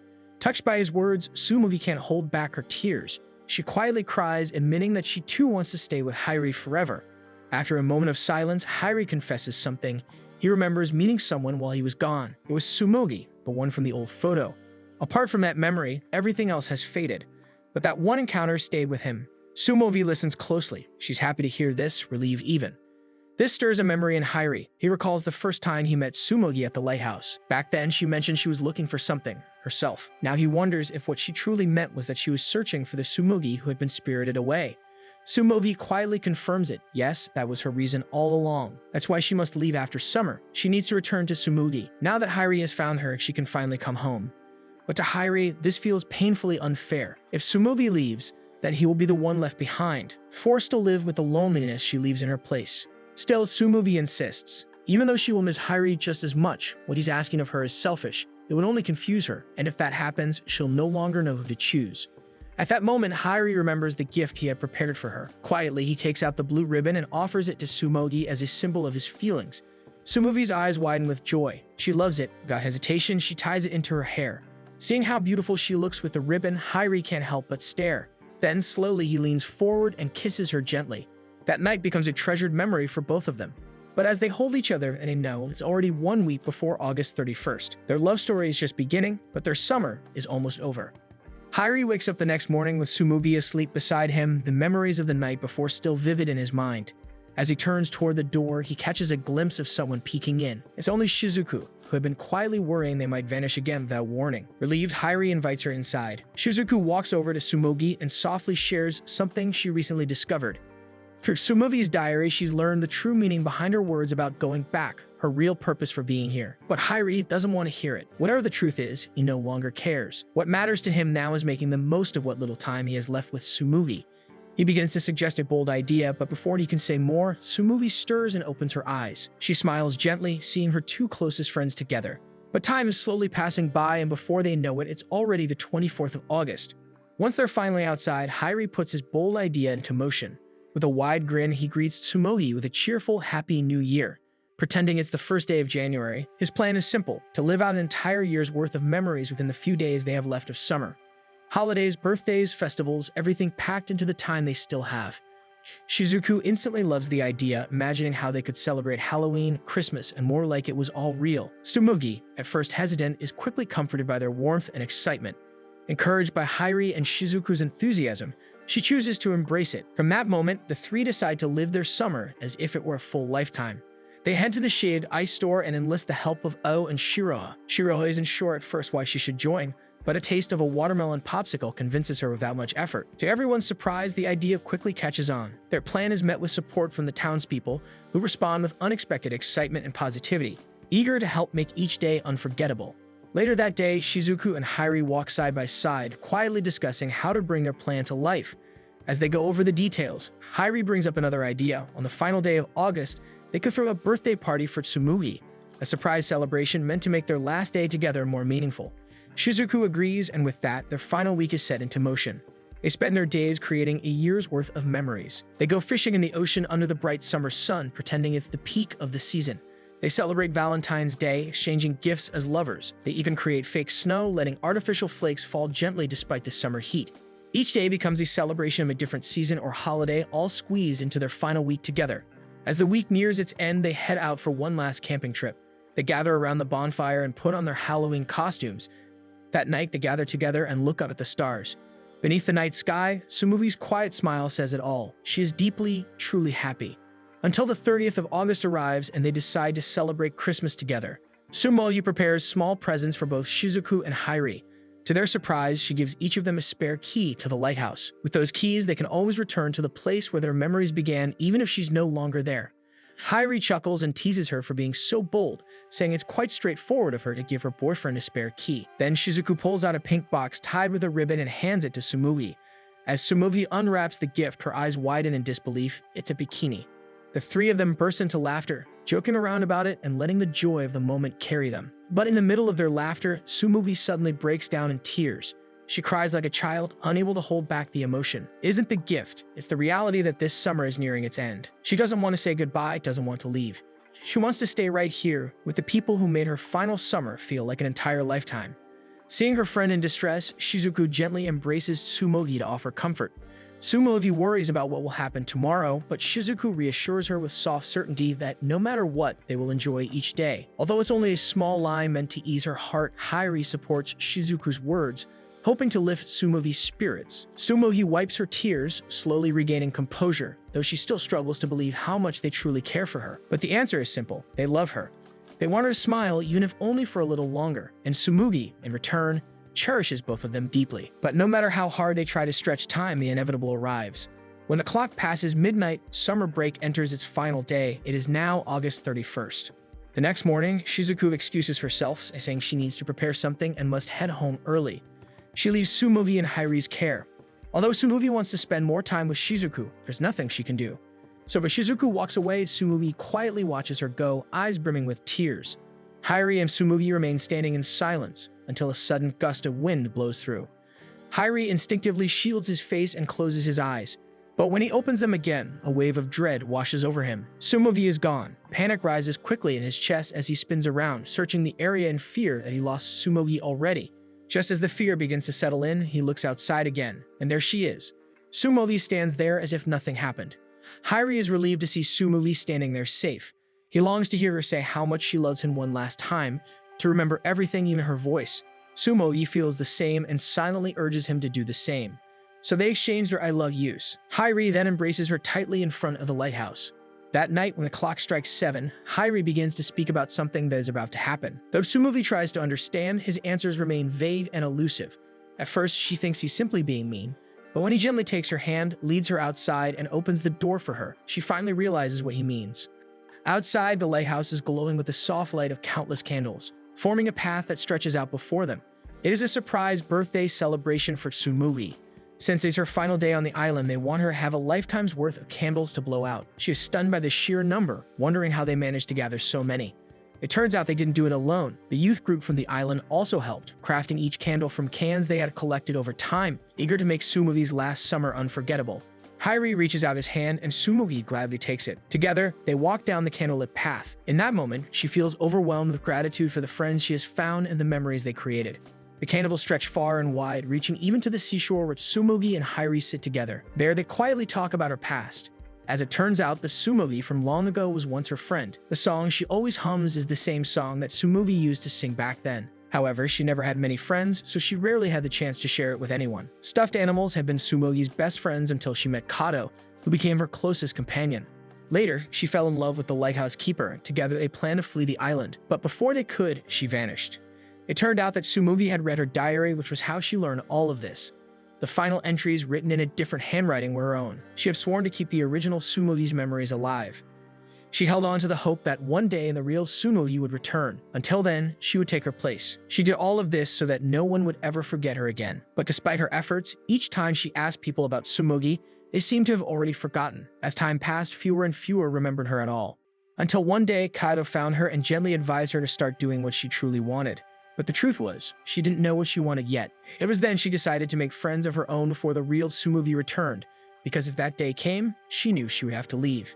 In that process, she met Shizuku, who also loved stuffed animals, and slowly she fell in love with Hairi. These moments, these feelings, they were no longer about becoming Tsumugi. They were hers alone. For time, she makes several friends and comes to know true happiness. Now that she meets all of them, there is so much she wants to do next, like spending the winter with Hairi and Shizuku or swimming at the beach when summer arrives. She imagines them wearing yukatas during festivals, and even the petty arguments they might have along the way feel precious in her mind. Hairi silently agrees with everything Tsumugi says. Even though she knows her time is short, she still looks forward to making memories with Shizuku and Hairi tomorrow and for as long as she can. She even names her friends one by one, looking forward to the amazing memories they can make along the way. However, when Tsumugi turns to Hairi, he is already crying. The realization that she won't be with them in the coming days weighs heavily on him. Still, Tsumugi comforts him. Even though her time is almost up, the memories they created together fill her heart with joy. In that moment, they decide to enjoy what little time remains. As Tsumugi gazes out at the view, she reflects on how beautiful her summer has become. Then for the first time, she sings her song, this time with lyrics. She sings of searching for herself, of standing by the lighthouse and humming melodies so that someone might find her. She sings of the summer they shared, how they searched for cans at the sea to build the lighthouse balcony, how they played in the ocean and laughed beneath the sun. She remembers the moment she and Hairi held hands for the first time and how they quietly became lovers in the gallery of the lighthouse watching the sunset paint the sky. She sings about how deeply she loves both Hairi and Shizuku, how she treasures their friendship above all, and how she will never forget everything that happened this summer on the island. Her voice is soft as her head rests gently on Hairi's shoulder, surrounded by candlelight, facing the ocean under the moonlit sky. But even the most beautiful moments must come to an end. As the clock approaches midnight, Tsumugi is no longer there. The one leaning on Hairi's shoulder is now just a stuffed animal. Hairi remains quiet, so Shizuku joins him, sitting silently by his side. He lets out a soft sob, unable to hold it back, and Shizuku offers a gentle smile as she remembers Tsumugi's final moments with them and quietly wishes her a happy birthday one last time. The next day, Hairi and Shizuku meet at the ship station, where they quietly reminisce about their summer and Tsumugi. Looking back, everything feels surreal. Meeting someone in an unfamiliar place and having the best time of your life is a rare kind of miracle. But like all good things, summer must come to an end. In their case, Tsumugi became summer break itself, a beautiful moment they will always carry. As they continue talking, a soft humming interrupts them. They turn to look and are surprised to see a young girl with her mother humming Tsumugi's song. The child casually explains that she learned it from a friend and is excited to see her again next year. Of course, Hairi knows there will be no next year, but summer break will come again soon, and a part of him still hopes to see her once more. Tsumugi's humming voice continues to echo throughout the island as if she never left. In truth, she is now in a place far away, a land full of flowers. A year later, Hairi and Shizuku return to the lighthouse, just as they promised. In that moment, it feels like Tsumugi is there, welcoming them home with the same gentle smile. It is a sunny day when Hairi pauses his motorcycle ride after spotting someone asleep beneath a tree. It's Oh, peacefully dozing off. As she shifts in her sleep, her body leans sideways and her head begins to fall, just in time for Hairi to catch it. However, his hand lands in an awkward position, and when Ao wakes up, she screams in embarrassment at the compromising scene. Elsewhere, Umi walks through a vast field of flowers surrounded by fluttering butterflies. She's there to play, joyfully weaving between the blossoms. In her mind, she sees a silhouette, vague and unfamiliar. Eventually, she reaches out and the silhouette takes her hand. Together, they walk toward a large tree in the center of the field. The moment she arrives, everything begins to glow with an overwhelming brightness. When Umi opens her eyes, the scenery looks the same, but the place is different now. Meanwhile, Hairi finds himself dreaming. He's running, the sound of his feet echoing in the ship station on the island. Ahead, he sees a figure. It's Shiroha. That's the last thing he sees before everything fades, and a voice calls out to wake him from his dream. When Hairi finally opens his eyes, he's greeted by Umi's scolding voice. She's been trying to wake him up for a while now, frustrated that the breakfast she prepared is already getting cold. He's confused by her tone, wondering why she sounds annoyed. But since they only met yesterday, he decides not to take it seriously. Checking the calendar, Hairi realizes he's already been on the island for 3 days, but nothing particularly interesting has happened so far. He eats breakfast with Umi, though her fried rice isn't very good. To pass the time, Hairi decides to visit the island park, but ends up getting teased by the local kids who call him Shocking Taka. Apparently, the nickname came from the old lady he met on the ferry, and the kids picked it up from her. Just then, a public service announcement plays through the island's speakers, requesting Hairi to report to the office immediately. The kids burst into laughter, teasing him even more. Embarrassed and uncomfortable, Hairi quietly leaves the park. It turns out Miki and Ryuichi are the ones calling Hairi.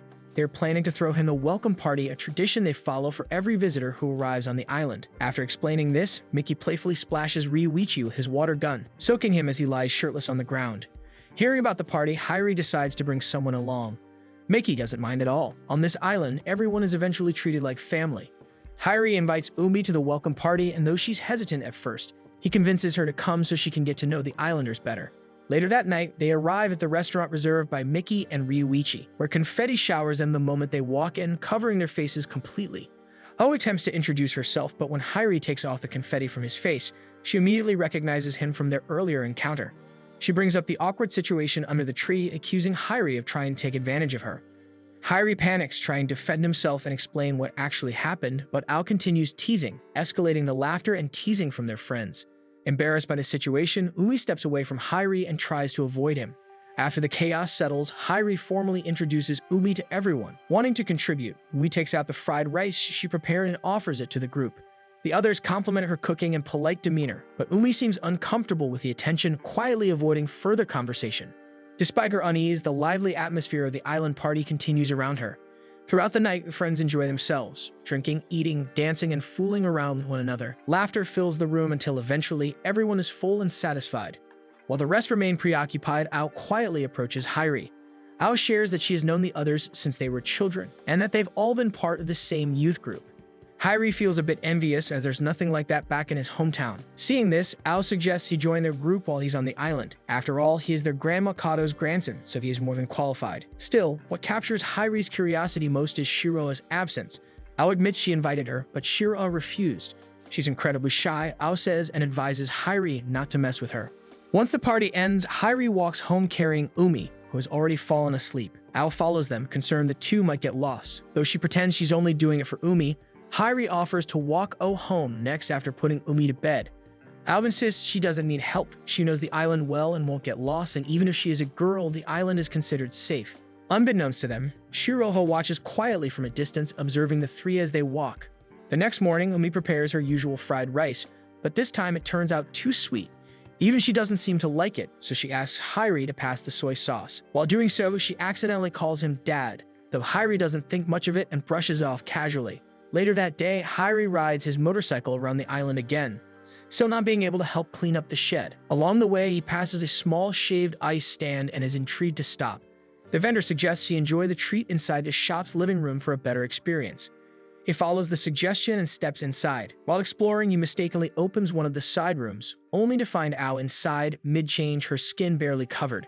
Shocked, Hairi panics and by pure instinct, flings the shaved ice at her exposed skin, startled and embarrassed. Though Hairi tries to explain his side, Ao doesn't seem entirely upset about the situation. In fact, she secretly fantasizes about being involved with him, hiding her flustered face. However, Hairi insists on getting his shaved ice. His bluntness unintentionally offends Ao, leaving her frustrated. At that moment, Shiroa happens to pass by and is instantly caught by the noise. She hears loud voices nearby, and when she peeks in, she sees Ao angrily throwing shaved ice at Hairi. Rather than getting involved, she quietly backs away and chooses to avoid the commotion. Meanwhile, back at home, Umi is playing with the fan while Hairi relaxes in the bathtub. Despite the chaos from earlier, he is still thinking about the shaved ice. Oddly enough, the scent and feeling linger. According to him, it smells like first love. The next day, Hairi returns to the shaved ice store, where Ao stands by his side. Since Kyoko never lets him help out, he has little to do. Suddenly, a group of island kids rush over and call out Professor, a nickname she earned after teaching them various things.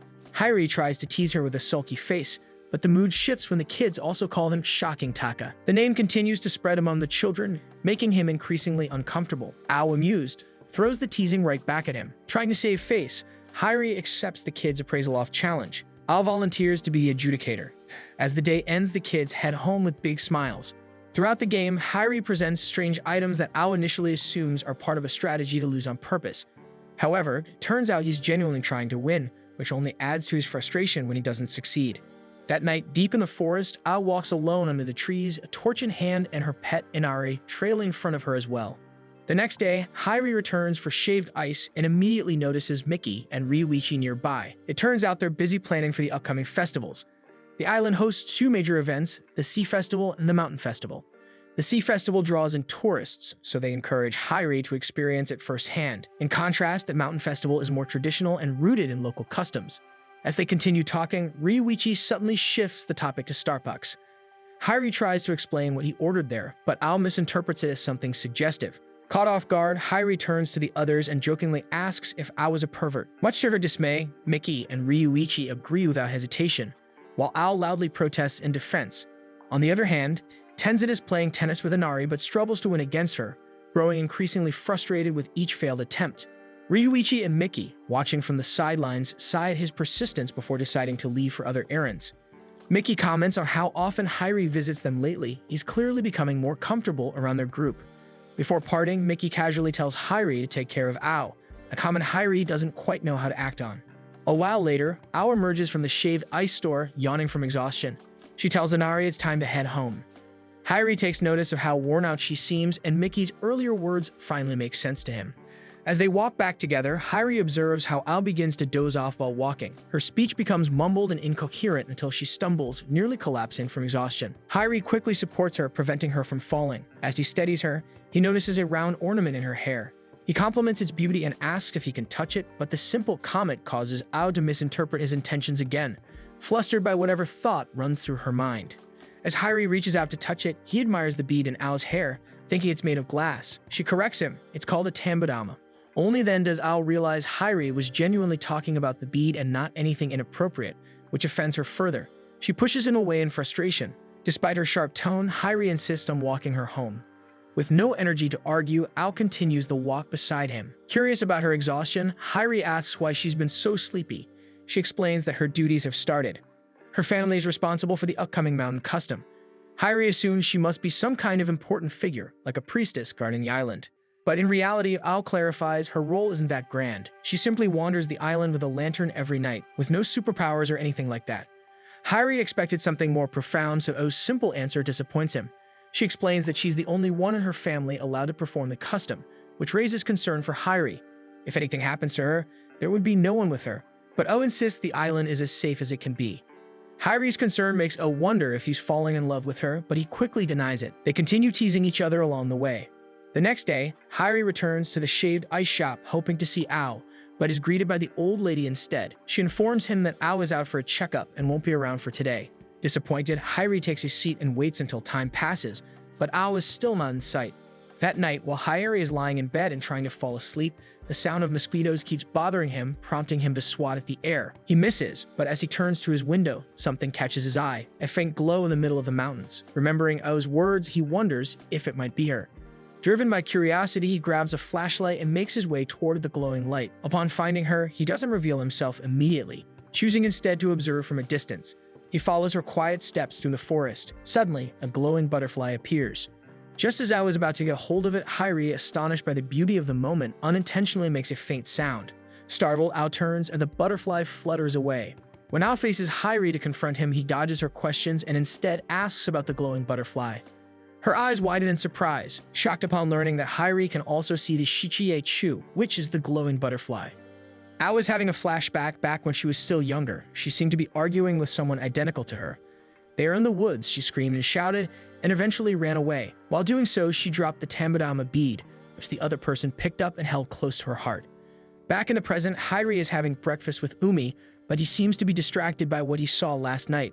So when Umi asks him about the fried rice she cooked, he immediately gives an honest answer, saying it was not good, without thinking through what he just said. Although he did not mean to say that out loud, the fact only infuriates Umi more. That day, Hairi goes to the shaved ice store looking for Ao, but only the old woman is there, informing him that Ao will be around by noon, so he tries to find something to eat while waiting for her. Coincidentally, Shiroha happens to arrive in time to see Hairi pick out the last remaining watermelon popsicle, so she's about to turn around and leave when Hairi stops her. Hairi ends up giving the watermelon popsicle to Shiroha. Shiroha senses Hairi's curiosity about Ao, so Hairi asks her about their family duties. However, since the islanders are not allowed to climb the mountain during the ritual, Shiroha has no idea about this matter. Shiroha also shares that there used to be 3 families doing the ritual: the Sarukata, which is Ao's family, the Naruse, which is Shiroha's family, and a third one that has already been forgotten. However, it is only Ao's family that continues to perform the ritual after all this time. At that moment, Ao suddenly arrives, yawning in exhaustion. She appears to be reciting something but stops once she sees Hairi sitting with Shiroha. She walks over and sits beside Hairi with an upset expression. Hairi tries to bring up last night, but Ao quickly denies it ever happened, calling it one of his hallucinations. However, when Hairi compliments how divine she looks, Ao brushes it off as flattery, only to realize too late that she's confirmed the event really did happen. Caught in her own lies, she grows flustered.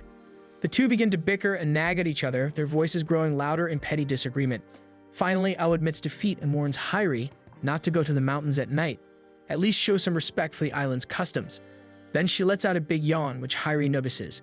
Without much thought, he offers his lap for her to rest on. To his surprise, Ao immediately lies down and falls asleep without hesitation. The sight shocks Shiroha as well as Tenzin and Ryuichi, who decide to walk away quietly to give them space. After finishing her popsicle, Shiroha also stands to leave, but before walking off, she echoes Ao's warning Hairi really shouldn't be going to the mountains at night. The next day, Hairi finds Ao once again fast asleep, this time under a tree near the beach, which startles him. With a sigh, he decides to sit beside her. Suddenly, the weather changes. Feeling the cold, Ao instinctively reaches out and hugs Inari. With this, Hairi gently pulls Inari away from Ao's grip. But seeing her hug herself from the cold, he removes his jacket and carefully drapes it over her. While doing so, Ao suddenly reaches out and pulls him into a tight hug. Hairi panics, completely frozen in place. Just when he thinks things can't get any worse, Shiroha walks by and catches them at that exact moment. When Ao finally opens her eyes, she slowly realizes how close she is to Hairi. Her scream pierces the air as she panics, accusing Hairi of doing something indecent, in public, no less. Hairi tries to explain himself and calm her down, but Ao's grip is still tight, making it hard for him to break free. After a few moments, they begin talking more calmly. Hairi guesses that she must have been awake all night because of her duties. It also asks if she'll be there again tonight, but Ao repeats her warning, he really must not go back to the mountain. However, no matter what Ao says, Hairi doesn't comply. That night, he returns to the mountain with his flashlight, determined to find her. As he climbs, he spots one of the glowing butterflies and remembers how Ao touched them. Out of curiosity, he reaches out and does the same. The moment his fingers make contact, a vision floods his mind. He sees a man losing his wife and daughter, overwhelmed by grief and regret. Pain grips Hairi's chest, and before he realizes it, his body starts moving on its own. Step by step, he walks uncontrollably toward the mountain's edge. Just in time, Ao arrives and pushes him away, slapping him hard. This causes Hairi to blink back to reality. Ao explains that the glowing butterfly he touched carries someone else's memories. People with unresolved feelings or unfinished business often leave these behind. Touching them causes one to relieve their pain.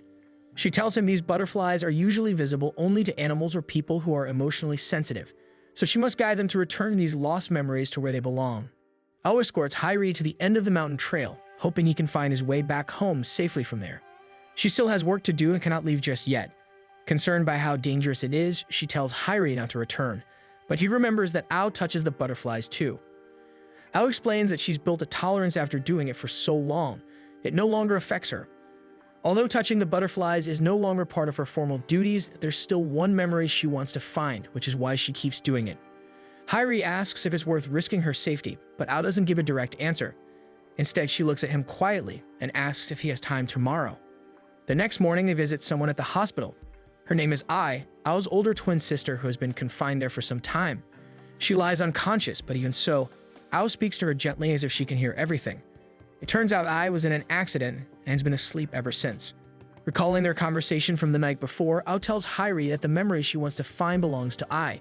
Grand Mikado once told her about a butterfly that could awaken someone from sleep. Though there's a chance the story was just meant to comfort her, Ao can't bring herself to dismiss the possibility, not when it comes to her sister. As she continues speaking, Ao suddenly feels drowsy.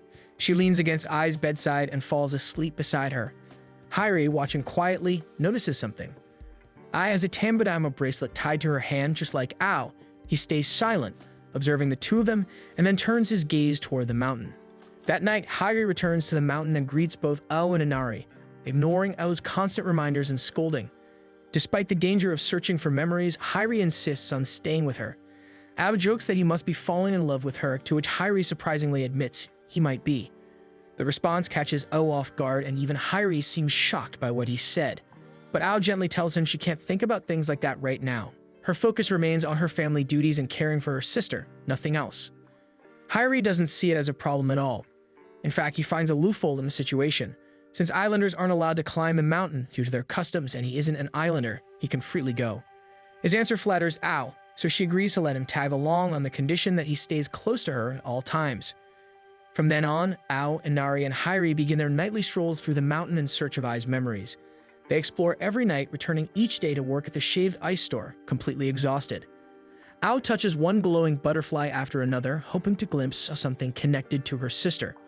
Despite their efforts and repetition of the same routine for several days, they find nothing. One night, Ao shows Hyrie the sacred Tachibana tree. It usually blooms before summer, but for some reason, this one is always a bit late, offset from the real world. Legend says the tree stands at the border between this world and the next. As Ao approaches, she kneels down and places her lantern near it. The glowing butterflies gather and rise toward the tree, eventually disappearing into the sky. Ao explains she can only guide the butterflies with her lantern when the tree is in bloom, making this the limited window of time for her sacred duty. The next day, Ao visits her sister in the hospital again, talking to her and telling her stories.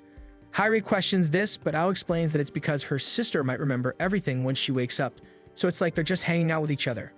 Then she urges Hyrie to speak to Ai as well. With this, Hyrie steps forward and introduces himself as Ao's boyfriend, which Ao quickly protests. Though while Ai is still asleep, Ao chooses to put her first, so they'll have to wait until Ai wakes up. This strengthens Hyrie's resolve to help Ao. Finding Ai's memory is no longer just a favor, it's a condition. Once Ai wakes up, they can officially be together. With that, helping Ao becomes his personal goal, and now he's more motivated than ever. Later that night, while Kyuko is watching television, Hyrie approaches her with a question. He asked about the island story and the glowing butterflies that can wake sleeping people. When he meets up with Ao for their usual mountain stroll, he shares what his aunt told him. There's a book all about it. With this discovery, he asks Ao to be there tomorrow so they can look at it together. Excited, they continued their work that night with renewed energy. However, after some time, Ao becomes incredibly sleepy. She keeps closing her eyes while walking, merely falling to her knees several times. Hyrie offers to hold her hand to keep her steady, but Ao is too drowsy to respond clearly. Shiga misinterprets his words as something inappropriate, though Hyrie never meant anything like that. Seeing how out of it she is, Hyrie insists they head back so she can rest. That night, Hyrie dreams of walking around the island when he suddenly hears a voice blurting out strange words. He wakes up abruptly to find Umi standing by his bed. She has been trying to wake him up because breakfast is already gone. Hyrie apologizes, and Umi, understanding he's been staying up late for several nights, doesn't press him further. But as she leaves his room, Hyrie notices a glowing butterfly following her. Later that day, O arrives to see the book, and Hyrie welcomes her into his room. She looks visibly nervous, as it's her first time entering a man's bedroom.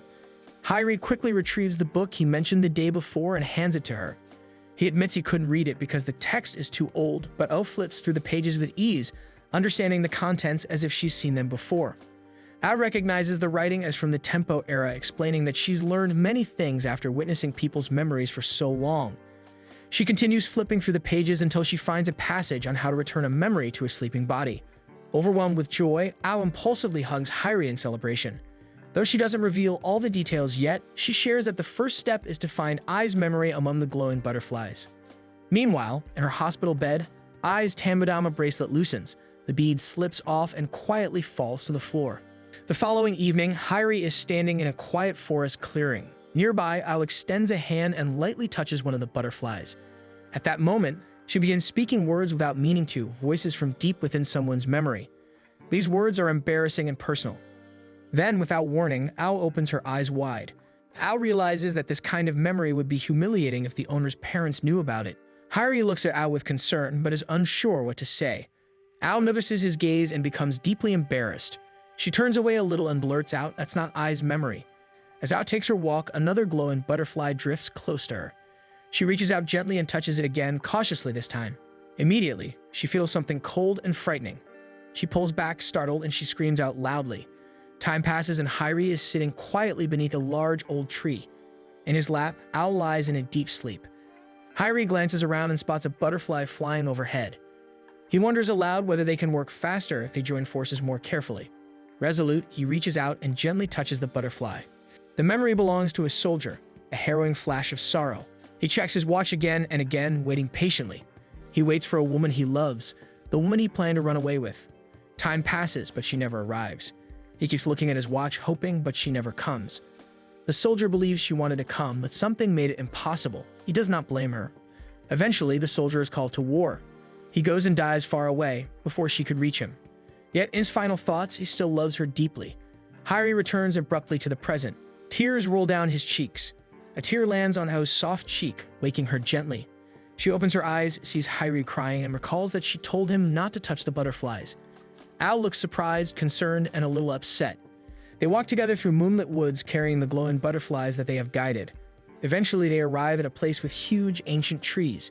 As each glowing butterfly returns to its tree, its light brightens one limb before settling in. Hairi stands quietly, still weeping softly. Ao watches him, concerned, and she asks, "What's wrong?" Hairi explains that he hopes the soldier in that memory finally finds peace. He hopes he reunites in spirit with the woman he loved. Ao nods, holding his hand. She says she hopes the same. Suddenly, delicate petals begin drifting down from the tall trees. Ao looks up in surprise. It is the first time she sees these petals fall. Hairi sees them too, and his face darkens a bit. He understands that the butterfly season is ending. This means they do not have much more time to gather the glowing butterflies. She realizes she must wait another whole year before these glowing butterflies return. Hairi squeezes her hand. He smiles softly through his tears and says she will find them, because this year she has him by her side. On the way back, Ao and Hairi both yawn. They walk slowly. Ao explains that feeling sleepy now is a side effect of touching the glowing butterflies and seeing memories. She says it pushes the brain to sort memories while you sleep. Hairi finally sees why Ao has been so exhausted lately. She has been pushing herself too much. She murmurs that she has grown used to it now. She has learned how to manage her own memories while resting, but Hairi still frowns with worry. He says it seems reckless, even if she does it for her sister. Ao becomes quiet, sad. She confesses that she pushed so hard because Ai is in this condition because of her.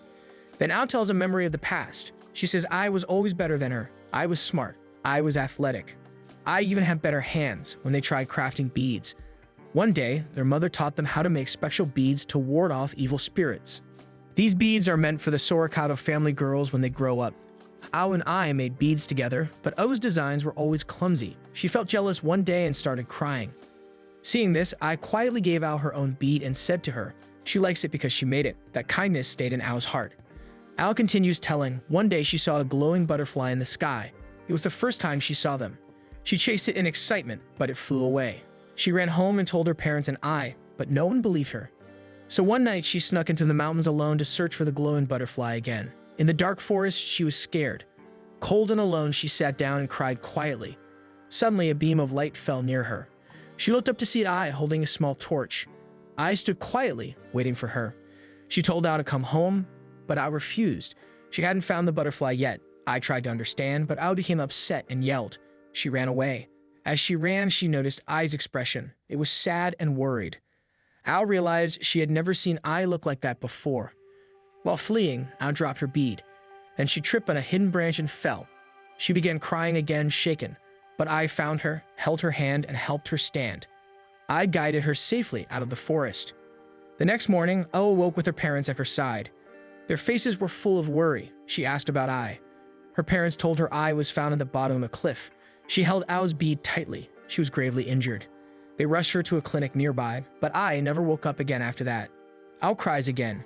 She says she never got to apologize to Ai for yelling that night. After a long silence, Ao turns to Hairi and says she must wake Ai. Hairi looks in her eyes and says he will help her. At that moment, she teases him lightly. Perhaps he has fallen in love with her. To her surprise, Hairi admits that he cares deeply, even says he knows she already senses it in his face. Ao blushes and feels shy. She squeezes his hand and soon hugs him, and then they kiss, softly and sweetly. In the morning, they walk home together. They speak about everything that happened last night. On the way, they meet Shiroha. She sees them holding hands and teases them gently. That makes both Hairi and Ao blush. Suddenly, an announcement comes. They call O to the clinic at once. At the clinic, Ao, Hairi, and Ao's parents wait anxiously in the hallway. The doctor comes out and says he needs to speak with the family. A while later, Hairi steps outside. He meets Shiroha and others in the corridor. They ask, "Is Ai okay?" Hairi smiles and says the doctors say she is stable now. A wave of relief passes over everyone. Miki then approaches Hairi. She bows deeply and asks him to please take care of Ao. She says that right now, Ao really needs someone she can rely on. Hairi gently replies that she doesn't need to ask. He's by Ao's side because he wants to be. After leaving the clinic, Hairi returns home with Umi and Kyoko. They chat for a while, but then he gradually drifts off to sleep. The moment his eyes close, all the memories of those he has seen begin to swirl together. The soldier, Ao's regrets, Ai's story. His mind races, and suddenly he wakes. Darkness fills the room. He sits up in shock. He must have slept for hours. In a flash, he remembers Ao. Panic grips him, and he rushes into the night. He hears Inari's voice calling softly from the forest and follows it until he finds Ao lying on the ground. Dozens of glowing butterflies hover around her. Hairi's heart leaps. He wonders how many memories she has seen. Ao slowly opens her eyes. They are unfocused. She murmurs strange words. Hairi's heart pounds with worry. Gently, he slaps her lightly across the cheek. Ao blinks and slowly regains her senses. She lifts herself to stand, though she wobbles. She says she must go on to find Ai. Hairi steps closer and tells her firmly she can't walk right now. She needs rest. Ao's voice cracks with emotion as she says she has no time to waste. She says the doctors warned them to prepare for the worst. She cries and says she cannot wait another year. He whispers gently that it's all right. She can sleep now. He promises to wake her later.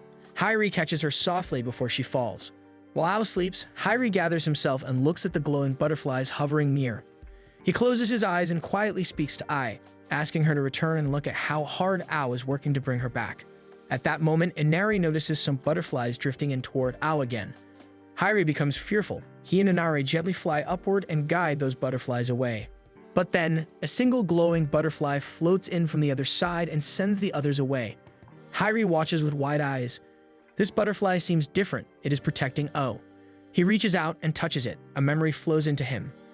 Morning light filters in. Ao wakes up confused. She panics and scolds Hairi gently for not waking her. He smiles softly and says, "They found Ai. She is with them now." Ao scans the room but cannot see her sister. Her emotions flood again and she begins crying. Hairi gently touches Ai's butterfly. He bends and kisses Ao softly. Ao gasps and suddenly she sees images appearing in her mind. Ai's memories. She sees Ai running after Ao. Ai looks sad and determined. She regrets not believing O about the glowing butterfly. So Ai goes searching, trying to show Ao that she believed her. As she nears the cliff, she stumbles and falls. Back in the present, Ao begins to cry heavily. She now understands Ai was always thinking of her, even when she was slipping away. Hairi softly tells her how amazing her sister is. Ao sees Ai's butterfly glowing in her hand. She carefully presses it to her chest and decides they must go home. She rises and walks toward the door. At the clinic, O approaches Ai's bedside. She sits next to her sister. In a whisper, she says, "Please wake up, Ai." Then she kisses her. As she does, the glowing light slowly fades into the air. Ao feels calm, peaceful. She knows Ai's memories are safely returned. She closes her eyes and lies down beside her big sister's bed. Hairi leans over and says, "Take a nap now." He promises he will wake her this time. Then she closes her eyes fully, sleeping beside Ai at last, peace settling over them both. After some time, Ao slowly opens her eyes. As she wakes up, she sees someone sitting in front of her. It is Ai. Ao is shocked. For a second, she does not believe what she is seeing. But then she jumps forward and hugs Ai tightly, so tight that Ai almost cannot breathe. Ao keeps crying. There's so much she wants to say, but the tears do not stop. First, she says sorry to Ai. Then she thanks her for always believing in her even when things were hard. But Ai shakes her head gently. She says Ao was the one who has done everything for her. She says she kept hearing O's voice the whole time she was unconscious. It was O's voice that gave her strength. It was Ao who kept her heart connected to the world. Ai smiles and says that Ao was the reason she is back alive now. She hugs O back and thanks her deeply from her heart. Then Ai turns to Hairi. She calls his name, and that surprises him. He looks confused and asks how she knows him. Ai smiles and says that Ao used to talk about him all the time. She knows everything because Ao shared her thoughts with her, even when she was asleep. She then thanks Hairi for staying by O's side and supporting her all along. Hairi tries to act modest and says he just did what felt right. But before he finishes, Ai interrupts him. Ai seriously says that even though she is thankful, she does not approve of Hairi dating Ao. She thinks Ao deserves someone better, someone truly worthy of her. Hairi is completely shocked. He does not know how to respond. Ao laughs a little. She says she agrees with her sister. She cannot really go against her. But then Ao quickly adds that Hairi is a really good guy. She even fell in love with him herself. Hearing that, Ai nods and says okay. She will not stop them anymore. Soon after, Ao starts to feel sleepy. She looks at Ai and says she wants to take a short nap. Ai smiles and says she is feeling sleepy too. Both sisters lie down together. They tell each other that when they wake up, they'll talk a lot and catch up on everything. Ai waking up becomes a huge topic on the island. Everyone is talking about it. The doctors are shocked too. They call it a miracle. But Hairi knows it is more than just a miracle. It is the result of Ao's deep love and hard work. Later, we see Mickey and the others visiting Ai. Mickey happily asks Ai if she remembers her. Ai nods and Mickey smiles brightly. That makes her really happy. But when Tenzin and Ryuichi talk to her, Ai becomes confused. She knows there are two guys in the room, but she cannot tell who is who. Shiroha also comes to see Ai, but she feels too shy to go into the room. She thinks there are too many people already, so she just waits quietly outside. But Mickey stops her and insists that Shiroha joins them. Later, everyone gathers in the room. Ao is still asleep. They sit around, talk, and laugh. They keep waiting for Ao to wake up, but she does not wake up that day. That night, while Hairi walks home, he notices a glowing butterfly in the sky. He is confused. Why is there a glowing butterfly in such a place? Meanwhile, the same butterfly hovers over the two sisters as they sleep. Then, it floats away into the night. The next day, Hairi visits O and Ai. He knocks and then opens the door. As he steps in, Ai jokingly scolds him. She tells him he should wait a little after knocking. Hairi smiles and then asks about Ao, who has now been sleeping for 2 full days. Ai looks worried. She says the doctors do not know the reason for O's sleep, just like they did not understand her condition. Ai thinks it may be related to the butterflies Ao told her about. Hairi explains that people need sleep to organize their memories. Maybe Ao has not finished organizing hers. Ai begins to blame herself again. She says it must be her fault, but Hairi gently stops her. He says if she keeps blaming herself, she'll make all of Ao's efforts meaningless. He believes Ao will wake up. When she does, Ai just needs to thank her. That alone will be enough. Then Hairi turns to Ao. He softly speaks to her, reminding her that she made a promise. She said they would go on a real date once they found Ai's memories. Ai interrupts with a cheeky grin and asks if Hairi would fall in love with her too, since she is Ao's twin. Hairi gets nervous and panics. He asks her why she would even say something like that. Ai laughs and teases that he could have 2 beautiful girls beside him. But Hairi shakes his head and says he will only love Ao. Ai says she is just joking and decides to drop it. Later, Inari sits quietly in front of Ai. She looks confused. Hairi explains to Ai that Inari is a fox who helped them search for the butterflies. He thinks Inari missed Ao and came to visit her. Inari goes to Ao and tries to lick her face to wake her up. But even Inari cannot wake her up. Hairi is surprised. He did not expect that. Ai says that while Ao sleeps, she talks a lot in her dreams. She even says Hairi's name again and again. Hairi becomes emotional. He feels touched that Ao dreams about him too. But Ai becomes curious and starts asking questions. She asks what Ao means when she says they cannot go outside. She also asks what Ao is excited about and what she wants to do again. Hairi nervously says it is all just dreams, nothing important. Ai then tells Hairi to talk to Ao. She says he should remind Ao that the real world is more fun than her dreams. Hairi says he is not good at fun things, but he begins talking anyway. He shares stories with Ao. Ai thanks him for his effort. Hairi smiles and says Ao's determination is one of the reasons he loves her. Ai also feels proud of her sister. Suddenly, Ao speaks in her sleep. She is dreaming about having coffee with Hairi while watching the sunrise. Hairi hears her and says he wants to try that too someday. At night, Hairi walks with Inari to guide the butterflies back to their home tree. When they reach the tree, he notices almost all the petals have fallen off. Hairi whispers that this is not just the end of the Mayoe Tachibana tree, it is also the end of summer break. Once summer ends, he must return home. He wonders if Ao will wake up before that happens. The next day, Hairi visits the clinic again. He knocks on the door and suddenly hears Ao's voice. He rushes in and sees Ao sitting up in bed. He happily calls out her name. Ao smiles and jokes that maybe she slept too long. Ao apologizes for making them worry, but Ai says it was never a problem. She loved hearing Ao's voice while she was asleep. Now she is healthy again. Hairi says he'll go get the doctor, but Ao stops him. She says she wants to get some fresh air first. She asks Hairi to carry her outside. While Ao gets ready, Ai thanks her for everything she has done. She promises that even though she cannot move around well, she will do everything she can for Ao in return. Ao smiles and says she is looking forward to that. Hairi says it is okay to go out, but not for too long. She just woke up. But Ai asks him to do this for Ao, at least while she is still awake. Hairi does not understand what she means. Then he sees a glowing butterfly in the room. He gets shocked. Many butterflies are flying around. He asks what they are doing here. Ao calmly explains that she has touched so many memories that her own memories are now a bit of a mess. She keeps hearing people's voices. She says she is having trouble staying herself. She looks at the butterflies and says she must return them home while she is still awake. She says Hairi is the only person she can ask for help. Hairi hesitates. He wants to do something for Ao instead, but Ai scolds him and tells him to listen to Ao's wish. A little later, we see Hairi carrying Ao on his back. He says they should go directly to Mayoe Tachibana tree, but Ao wants to take some detours. Along the way, they meet their friends, sit by the river, and talk a lot. They laugh and enjoy themselves like it is their last day of summer. As the sun begins to set, Ao starts feeling sleepy again. She asks Hairi to hurry. He starts walking faster. On the way, they meet Inari. Ao thanks Inari for all the help. With Inari's guidance, they finally reach the place where Hairi first saw Ao performing the ritual. Ao smiles and remembers telling him not to come there, but he came anyway. She says this summer was the best summer of her life. Hairi smiles too. He says when summer ends and he goes back home, he will find a job and return every weekend. He promises to spend every season with Ao on this island. He also promises to return next summer, even if Ao is asleep. If she is, he'll wake her up. That night, they reach Mayoe Tachibana tree. Hairi is tired and breathing hard. Then he notices Ao is not responding, and Eri starts acting wild. Suddenly, hundreds of butterflies surround them. Hairi is confused. Ao starts floating in the air. Many butterflies come out of her body and fly toward the tree.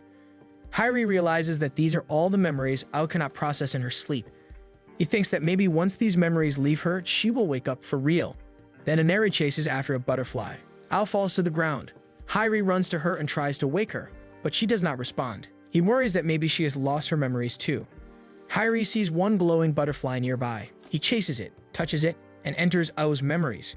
He sees all the moments they shared, laughs, tears, and their love. At the end of the memory, Ao says she is sorry. She wants to stay with him forever. She says she will always love him. Hairi begins to cry. He kneels beside her and says, "This is not goodbye." He lifts her gently and carries her back to the hospital. The next day, Hairi visits the sisters again. He tells Ai that he will come back and find Ao during the mountain ritual. Ai says she wants to come too, but Hairi tells her to focus on her therapy first. Ao agrees. She wants Hairi to visit and tell her everything she misses while she sleeps. Hairi nods. He says he promised Ao that after summer, he will return every weekend. He plans to stay connected to her. And next summer, no matter what, he will come back and wake her up. Meanwhile, Umi is talking to Ao's butterfly, assuring that Hairi will find her soon, but then suddenly reminds herself that she's still okay, for now. True enough, Hairi spends every weekend on the island, even while Ao is in a deep sleep, enjoying his time with their island friends. When the next summer finally arrives, Hairi and Inari excitedly go to the Mayoe Tachibana tree to search for Ao's memories. The next morning, Ao wakes up happily and greets Hairi with a cheerful good morning. Thanks for watching. Make sure to subscribe so you don't miss new episodes every week.